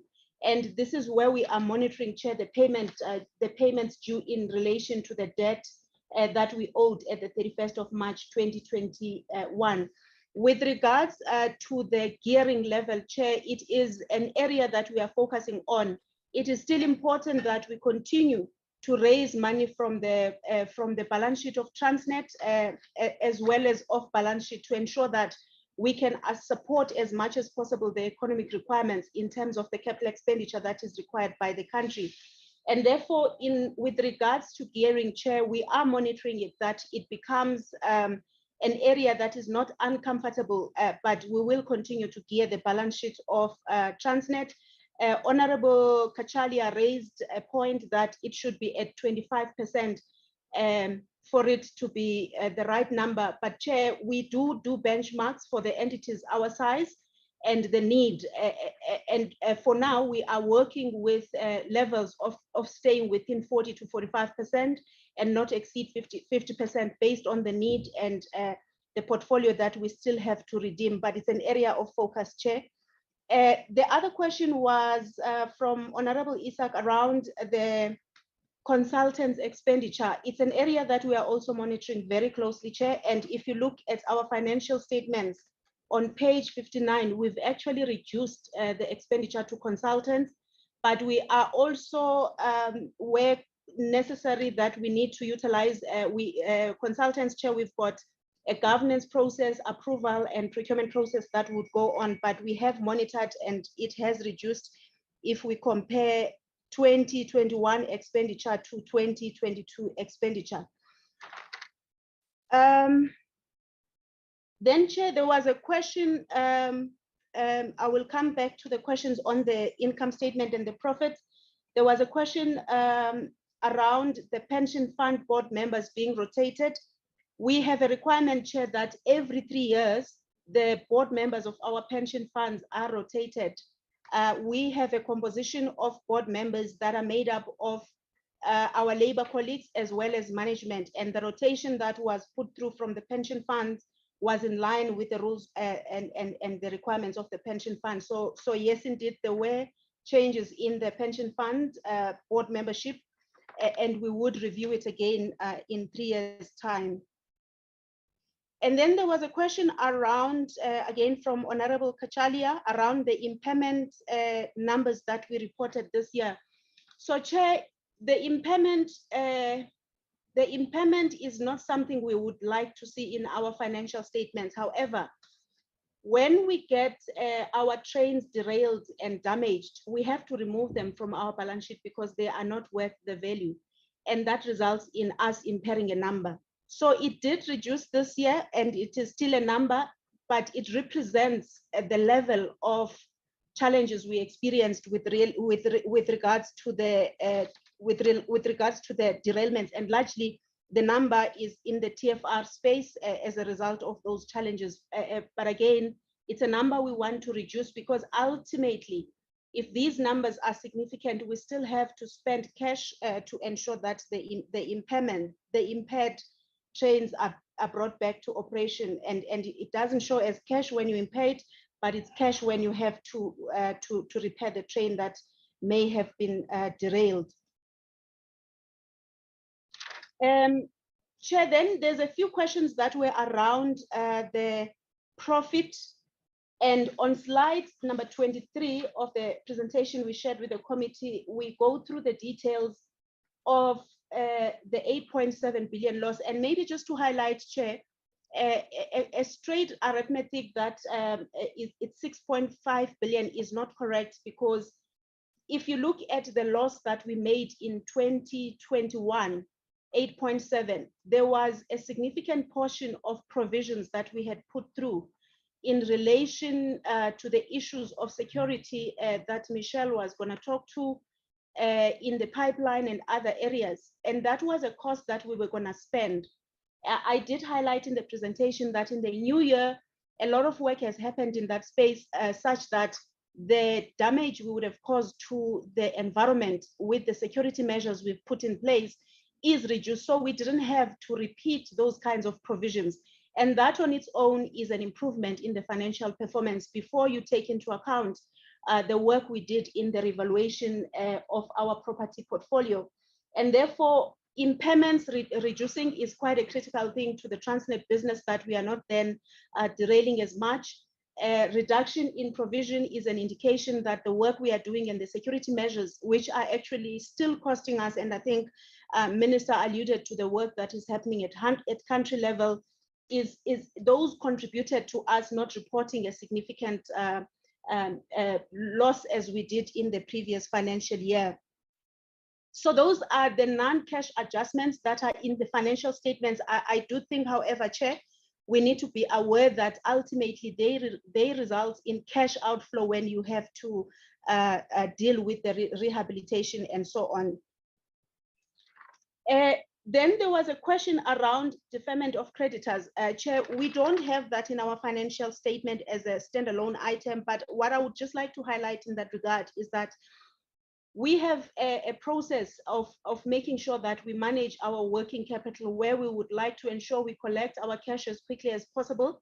We manage the payment of our creditors, and in the work that we did with the Auditor General, we have a report that does indicate that on average, taking into account the small suppliers that we pay in 7-14 days, those that we pay in 30 days, the average payment days of Transnet suppliers is around 23 days over time. And we have basically engaged with that report as it had been reviewed by the Auditor General. Chair, I think I have touched on all the financial questions. And maybe lastly, the question was asked about the terms of the 1 billion maturity. Chair, when we engage lenders around borrowings, it is a negotiation that we go through that takes into account Transnet's balance sheet, Transnet's credit risk, but also a benchmark to say what is the right price that should be charged. And we went through that process in the process of redeeming the 1 billion that we mentioned. But there is a process that you would engage with any lender before you raise any money with them. Chair, I will stop there and check with Portia if there's any other questions I must address. Thank you, Chairperson. No, did you cover the 45, the gearing? What we believe is the gearing we should be going to? I did at the start, Portia, the gearing at 45%, I did indicate that at this point in time, we are working with a range of 40 to 50%, and that's where we are at the moment. But we don't believe that 25% is a reasonable level for the debt level that we are at the moment. I did. Okay. All right. Michelle, are you now able to talk? Yes, thank you, Portia. Good afternoon, everyone. Apologies for the connectivity problems. I'll try to be as brief as possible, but as Nonku has mentioned, we have done quite a bit of work in terms of the environmental program that we've put in place, but it's really because of also the integrated security strategy. We've essentially flipped the entire TPL strategy as it previously existed on its head, and decided as a business that you recall in previous engagements, I would talk about the cost of the consequences of failing to secure the pipeline. We have seen that if we flip the strategy and we work on protecting the pipeline, and spending the money on the integrated security measures that we've put in place, that we can then prevent, first of all, damage to the pipeline, prevent the environmental damage and spillage that we have seen over the past 3 years. And that has certainly shown benefit in this past year. So what you'll note that in the 2020 year, when we first started doing this work, our environmental provisions were sitting probably in the region of about 2.6 billion rand. That would have meant that if we took all of these open sites that Honorable Kachali was often complaining about along the N3, and if we look at all of the money that we would have required to spend on remediating, it would have cost us 2.6 billion if we had spent all that money. However, due to the changes in the strategy and very tightly managing service providers as well as our employees and how we do the work, close relationship with the environmental department, the DEFF, and us going and walking through all of these sites together, physically assessing all of the sites. We have between last year and also continuing to this year, we've been able to save, I think by September, it will be in excess of 1.3 billion rand. What that requires, though, is that we continue to secure the pipeline and that we continue to manage everybody that is involved in work on the pipeline as much as possible.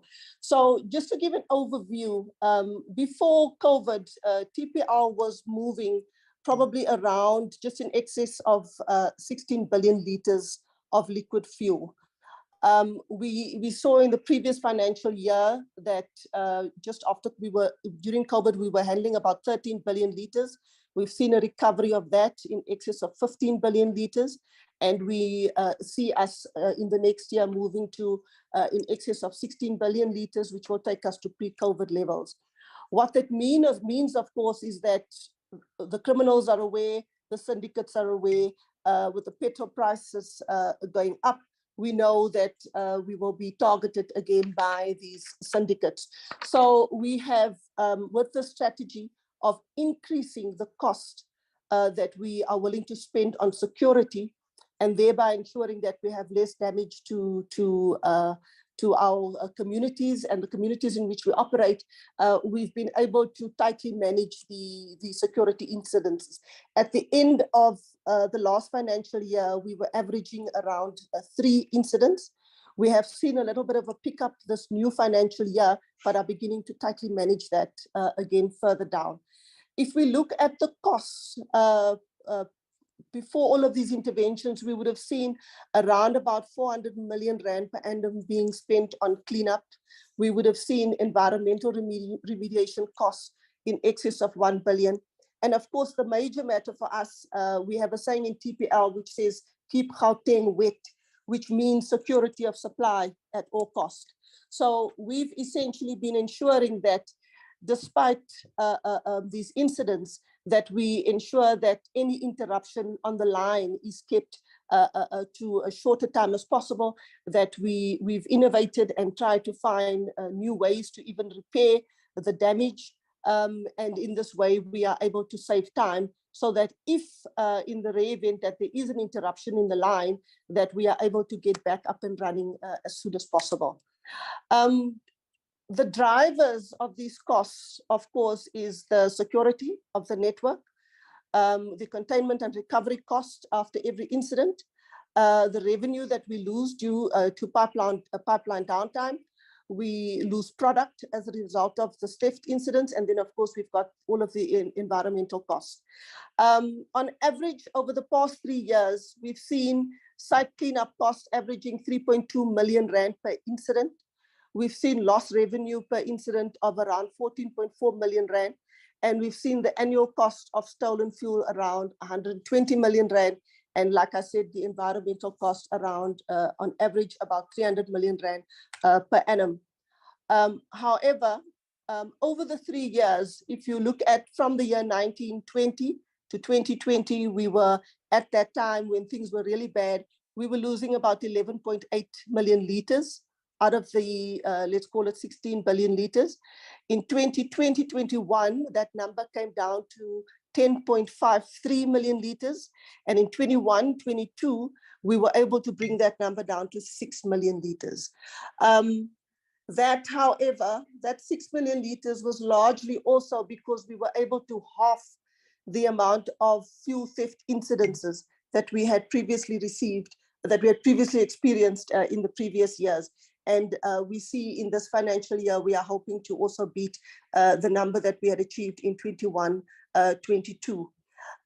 We know that for the most part, it is 63% of the fuel that is stolen is diesel. So over the last 3 years, we've lost around 30 million liters. Out of the 31 million liters, 63% of that being diesel and about 33% being petrol. The hotspot areas, if I could just indicate, Mpumalanga, 50% of our theft incidents occur in that area. We have seen Gauteng and Northwest also emerging recently as an area of concern. And on the NMPP itself, over the past 3 years, we've had 21% of incidences occurring on the NMPP. But of course, the bulk of our security deployments is in respect of the NMPP, because we understand the importance of that particular line to Gauteng and the economy as a whole. If I can just go back to the provinces, so 21% of incidents, Gauteng, Northwest and Free State. Also a lot of impact there with the Zama-Zamas. 50% in Mpumalanga, 21% KZN and Gauteng. And then we've seen another 8% in the other areas. Over the period, we have reported 293 cases. We've impounded a number of vehicles and tankers, 56 and 60 tankers impounded. However, part of the integrated approach that we've put in place is actually to walk cases throughout the court system, all the way from arrest to ensure that because it's a critical infrastructure crime, that perpetrators are properly charged so that they do not get bail. Because once they get bail, we know that we are then unable to find them. And then engaging with the prosecutors, the Hawks, DPCI, etc., to ensure that we get convictions. Unfortunately, out of the 186 arrests that we've had over the period, we are currently sitting on 7 convictions out of 4 cases that have been successful. Part of the work that we are doing nationally with other SOEs is to also, I think, advocate for some kind of special, whether it be court, pretty much like the SAU has in terms of a tribunal, but special court and probably a SWAT team of prosecutors that can take some of these matters, both from the TFR, the ESCOM and TPL through the courts very quickly, because unfortunately it's taking quite a long time to get perpetrators to book. We've had a number of successes, as I've said, particularly over the last 60 days. We've probably arrested, I think we've arrested about 35 people, but we also had quite a, when I said it picked up in the last 3 months, the petrol price, the fuel price has not been helpful in a sense because it's made the demand and for the product a little bit more than we would have liked. Portia, I'm not sure if I've covered everything that's been asked of me.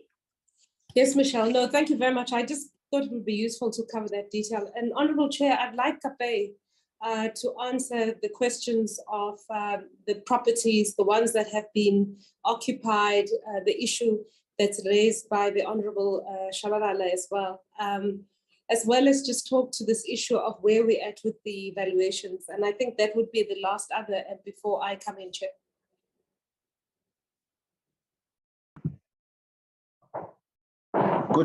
Good afternoon. Thank you, Portia. Good afternoon, and good afternoon, Chair, Honourable Minister, honourable members of the Portfolio Committee.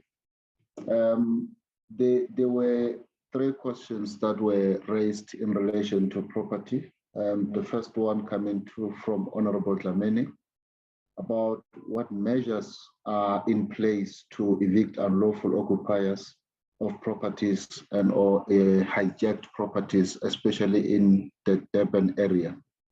Chair, I must say that as and when a property becomes vacant, it becomes ripe for illegal invasion. We try our best not to leave properties vacant, especially if they're in a occupiable state. However, it happens many times, and recently it was also all in the media where a property has been occupied forcefully in Durban. We open cases, police cases, whenever a property has been identified as illegally occupied. Alternatively, when the property becomes vacant, we put in security. But in the Durban CBD, or should I say in the Durban area, Chair, we have seen a number of threatening events to even our security that we put into properties. However, as and when those happens, we open police cases, and those that we can quickly take them to court on an urgent basis and or based on the court roll, we take them to court and we follow that process. We all know evicting people without a court order, it is something that the courts frown on, and we don't want to do that. Hence, we follow the legal process to evict the people. The recent one, Montclair Lodge, that has been in the papers, we managed to get a court order and the people were evicted. We, however, discussing with the province and the municipality and National Department of Human Settlement, they are looking at acquiring the property in order to accommodate those people. Secondly, or the second question was raised by Honorable Gomani. I think it is linked to the same question by Honorable Dlamini, where she said Transnet must take us into confidence about the illegal occupation of properties. I think, Honorable Gomani, that is basically what we are doing. Transnet owns properties throughout the country. Everywhere where there were operations of the old railways, they would build houses and they will build shared properties that would accommodate their operations. As and when operations were moving from those areas, then the properties would remain. Some properties are occupied by staff members, some are occupied by retirees of Transnet, especially the houses, and we are working on a process to dispose some of those houses to those that have occupied them, starting with the Transnet employees and Transnet retirees, to ensure that the properties don't get occupied for free, and secondly, that they are not left to deteriorate. However, in doing this, there would be instances where properties would be, yes, illegally occupied, and where we find them, we take the necessary legal processes to ensure that we remove the people that are there. The third question was raised by Honorable Chabalala relating to Poison's informal settlement. Honorable Chabalala is correct. The informal settlement, the majority of people living in that informal settlement are undocumented foreign nationals. We have been working and we continue to work with the city of Johannesburg in order to ensure the people are removed. We wanted to separate the rail line and the informal settlement, and wanting to build at least a wall to ensure that people's lives are not endangered when the trains are passing there. However, there is an encroachment on the rail line and the people refuses to move. Now, the city of Johannesburg has identified land where they wanted to relocate these people to. Unfortunately, as we all know, relocating people will require certain verification. And as a result, and especially because of what you have mentioned of many of them being foreigners, now they refuse to go to that land that was identified by the city of Johannesburg. One, there is the issue of distance, but secondly is the issue of verification. Now, we continue to engage the city of Johannesburg, and we will make ourselves available, as you have indicated, that in those meetings, and in particular myself, I'll make myself available in those meetings with yourselves, where we can see how we resolve this matter with the city of Johannesburg. But again, then it will bring the issue of the police coming into the picture, but that will be the city of Johannesburg ensuring that during their verification, they bring law enforcement agencies to assist them, because it becomes a little bit of a challenge in a situation where we don't have that capacity ourselves. Because when they raise the issue of distance, they also raise the issue of job opportunities. Now, that is something that as Transnet, we are not able to deal with. Hence, we rely on the city of Johannesburg to help us to resolve the issue of the land and the relocation of the people. Once the people are relocated, as Transnet, we have committed ourselves to build a parameter wall separating where people can be, as well as where the rail line is going to be, because we want to secure the rail reserve. The last one that Portia is requesting now is also on the issue of the valuations. Property valuations, Chair, is a continuous process. What used to happen in the past in Transnet, properties were valued, but they were valued by internal Transnet valuers. Now, with the AG coming into the picture now to become the new auditors of Transnet, AG, starting last year, they had a challenge to accept valuations done by internal employees of Transnet. And we had to, at the time, appoint independent valuers to come and verify those numbers. But AG also appoint their own independent expert to come and review those valuations. And with the AG having reviewed them last year, this to go and do the valuations for us. And I think we will continue to use independent valuers to continue with our valuations going forward. We are in a procurement process now to appoint valuers for a 3-year term. And once they are appointed, hopefully starting from next month, they will then begin the new evaluation process. Thank you, Chair. I hope I've answered the questions. Chair, if I just may then close off on some of those that I think were not. In as far as the representation of female staff in operations and Transnet, we are at 32%. We may not be at 50%, but I think for a very labor intensive and capital equipment intensive operation, we are doing very well. And bear in mind, we have to continue looking after our male colleagues as well in the company. The issue of security, one of the, over and above the issues that have been raised both by Michelle as well as Rudzani, we are making sure that we increase our engagements with the community. The new tender that Transnet, the TFR has issued, is an outcomes-based tender. And the nature of the tender is such that we will be looking at success and no longer looking at how many helicopters, vehicles, guns, and the rest of the like, which means that for the first time, community-based security companies are going to make sense as coming onto the system. Our clear argument is that in terms of getting on-time, real-time intelligence, they would be the best place to be able to provide this. So we'll be watching to see if there are interesting partnerships that start to arise. Back to the third-party access question. I think the questions of Zani has answered some of the questions. And obviously with the introduction of the new economic regulator, the governance of the rules for third-party access are now going to be directly under the oversight of the economic regulator, firstly. Secondly, in the 2 years, we're all working very hard to create the ecosystem that will allow a vibrant market for third-party access. And as you would have, for example, in a country like Germany.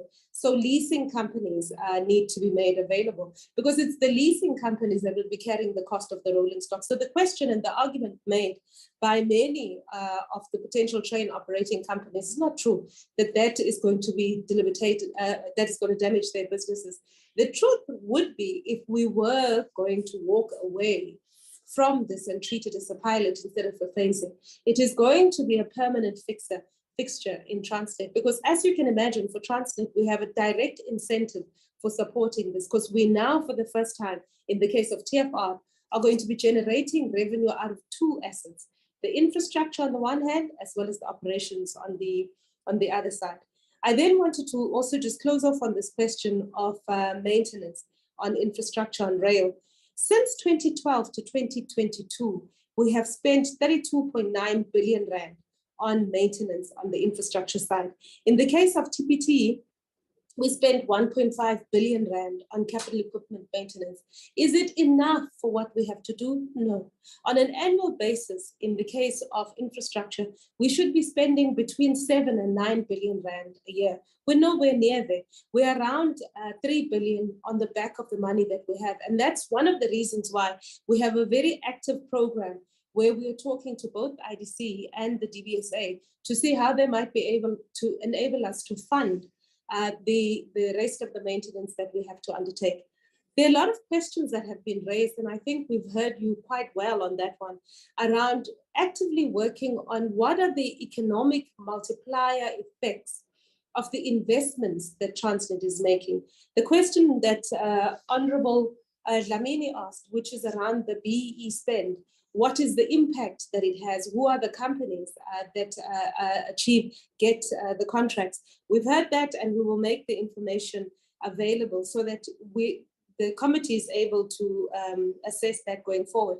In the case of both TE, Transnet Engineering, as well as Transnet TPT, and in fact, all of the ODs, we are looking at establishing master service agreements with the OEMs. Now, the advantage of this means that we would have consignment stock in South Africa, especially for imported componentry, number one. Number two, it also means that when there is a technically difficult maintenance or fix that we have to undertake, the OEMs would be available on the ground and provide immediate support. Absolutely critical, because one of the major things is that you cannot have a ship-to-shore crane, which is out of service when the thing costs us 300 million rand to buy. Every hour it isn't operational, there's a revenue loss. So that culture change and getting everyone to understand that we must shift our gear towards ensuring that all of the equipment that we have is operational, because every day that it's not being used, it either leads to an impairment on the one hand, but at worst case scenario, we continue to pay for the loans that we would have incurred. Chair, I want to also just go back to one of the questions that also asked by Honorable Dlamini, and it's the fact that he states, which is around the 27-year concession agreement that we've given to a player for LPG. Indeed, it is the case. And indeed, that remains one of the most difficult situations that we are trying to resolve to ensure that there can be third-party access. We've learned a lot out of that exercise and have ensured that in the new terminal, in Richards Bay, where we are looking at edible oils imports, we are ensuring that all third-party open access infrastructure is going to be owned directly by Transnet, so that we can have direct control in connecting any other customer who would like to connect onto the system. One of the challenges that we have to be very honest about, which we are dealing with, the TNPA has to deal with, is ensuring that when we give a private sector party a license to operate an open access facility, we need, along with them, to have direct access to the metering equipment, so that when a party asks to use the capacity, we are able to verify if indeed the capacity is fully utilized or not. Because to be honest, at present, we don't have that ability. I then want to just close off on this. The one question, I think it was by the Honorable Kachalia, but one member did ask, Honorable member asked the question about when's the crunch going to come? When's the next crunch? This is a turnaround. And I think it really is important, and the Minister raised this point, is that it's a turnaround. We are starting to see genuine green shoots on the other side. It is unfortunate that it is only now in September or end of August that we've been able to arrive at an agreement with the Chinese on how we resolve on the locals, the spares, the returning to service of long-standing locals, which is absolutely important for ensuring increased availability and increased reliability for us. But over and above that, it has a direct positive impact on TE, because there'll be increased work that will happen on the maintenance side going forward in TE. We are hopeful of getting to a resolution with BC Alstom, because once we've reached a resolution with BC Alstom, the only outstanding would be CNR, and we've already raised a proposal with CNR on how we might be able to close that matter. Closing that issue means that one of the three binding constraints that we've had in the case of TFR, which is local availability, will be fundamentally dealt with. It takes time, unfortunately, before we'll be able to see locals on the system, but we're working hard because, as I said, each time a local is not operating, it has a direct impact on the impairment charge on us. And remember, we continue to pay interest for an asset that's not generating revenue.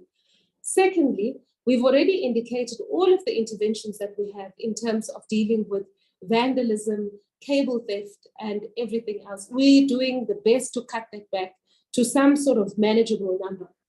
And lastly, on the issue of maintenance of infrastructure, this remains a question that needs to be dealt with. Now, what we've been doing, gone back to government, and we said, look, if we're going to be able to have an infrastructure system and a logistics system that enables exports at least cost, we definitely need to look at models implemented by other countries, because we only have, in our case, the only thing that we have to do as Transnet is ensure that the maintenance is at a level so that we can bring back the assets so that they can be fully utilized. To do that, our one option, as we are currently undertaking, there's a new economic regulator coming, much as in the case of TPL as well as TNPA.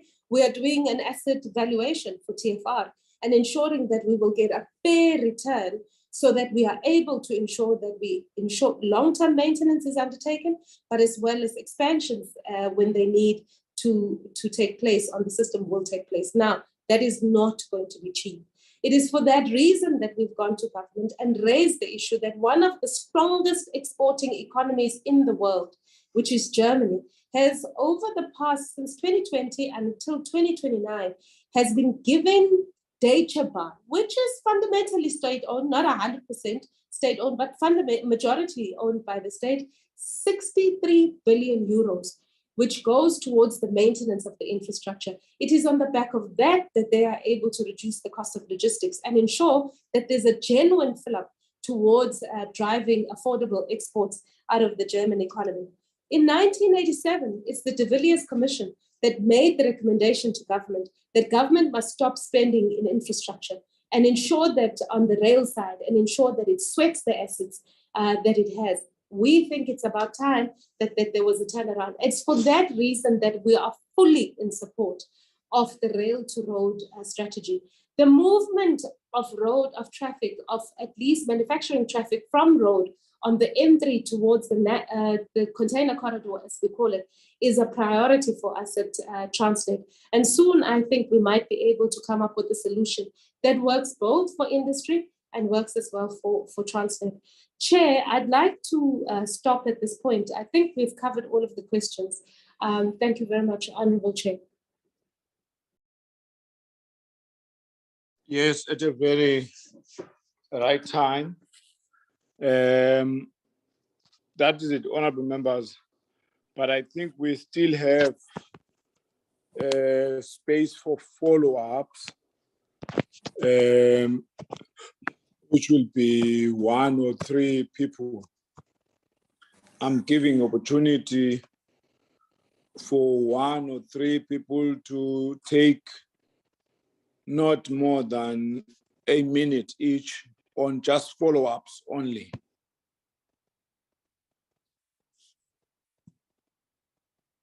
One. I've seen you, just hold on.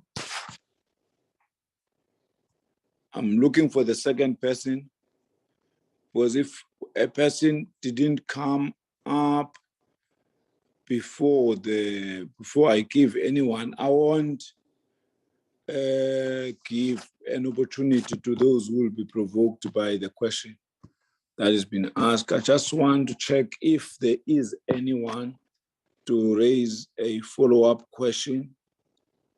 5, 4, 3, 2, 1. Okay. There's only one person here. Honorable Shabalala. All right, thank you so much, Chair. Chair, let me thank the responses. Clearly, there is a lot of cohesion in the team that Ms. Poshi and Dr. Bobo really leads. I'm quite impressed. However, I think there's just matters that they need to respond to in writing, but also to just as a comment, just to say to Minister, wishing Minister very well, because I could hear him is not feeling well. So I wish him well so he can wear shorts. We're in the season of summer now. Chair, Mr. Tumi did indicate what the work they're doing in the training, artisanry, in the question that are raised around issues of female employees. And Portia did answer by saying that, I mean, you're accounting for 74%. But my specific question was in relation to the operating division that employs 23,465 permanent employees, and male employees account for 68.26% of the workforce, while the females account for 31. So as you acknowledge, yes, you are doing well, it's intensive and so forth, but at the end of the day, the division needs to improve. I think that is the point for me. It doesn't really need a response around that. Chair, I think we need to get in writing the response when it comes to matters of the preferential procurement policy that requires localization in all contracts to be verified through this SAPS. However, the cost of these verifications, as you've been responding, have not really been included between the entity and the supplier contract. So I think I would want to get that answer in writing. Lastly, Mr. Kape, thank you so much on the issue of poisons. However, I still feel that, and I'm very glad when you say you'll come personally. So I think that we need to do that meeting because we've been planning to have an imbizo with the police. There's a number of factors, as you would have said, but overall and above, at the helm of it is that you, Transnet, there should be lessons that you've learned. You don't leave your property unattended because thugs and criminals will take opportunities of that. So that high wall, that's exactly what we are trying to lean towards, remove the people there and get there. So we'll have that multi-sectoral meetings so that we ensure that we deal with these matters, but don't wait for an MP to be there. It's your daily job. So I suggest that you get onto it. The time we call the meeting, at least you would have been abreast with the latest developments, be it with the City of Johannesburg and police and so forth and so on. But thank you so much, Chair. I'm really humbled by the responses. Thank you. Can I take it back to you, Group CEO? Thank you, Honorable Chair. I think what the Honorable Shabalala was asking for is written responses. So we will make sure to come back on the written responses. Honorable Chair, I mean, one of the things that would be quite useful if we had a discussion with the committee at some point is this issue of localization and the costs thereof. We are mostly worried, and we've raised this with the department as well as the DTIC and the Department of Transport, by the way, is that there's a drive to ensure that we re-establish the manufacturing sector, manufacturing in the rail sector, especially rail manufacturing components and the rest and the like. One of the things that we have indicated to the Department of Transport and DTIC is that it is not sufficient to ask that we should buy local only as TFR and Transnet, and yet you leave all of the other train operating companies that are going to come into the system.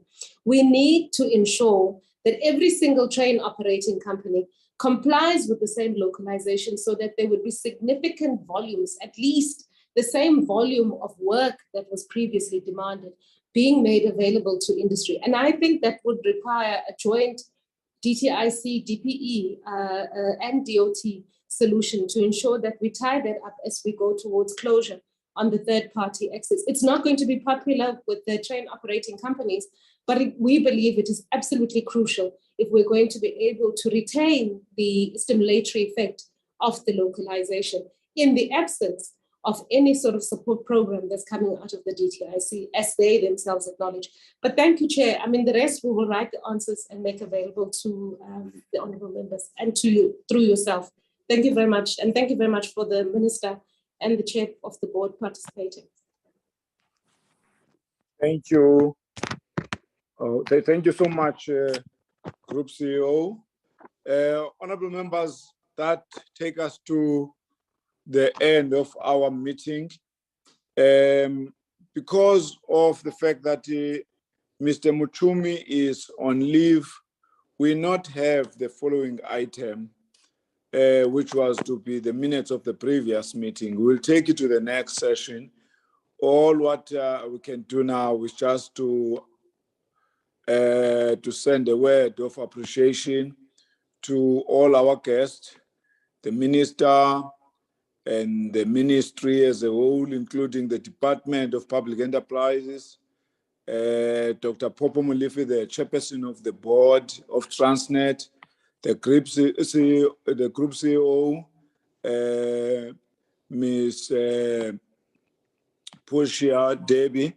We really appreciate your comprehensive presentation to this committee.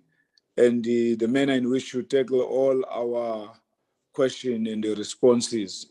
With those words, you are free to leave the session and the meeting is adjourned. Thank you, Chair. Thank you. Thank you, Chair. Thank you so much. Thank you. Recording stopped. Mr. Tape, Shabalala here. Please get hold of me. Please. Thanks. Thank you, Chair.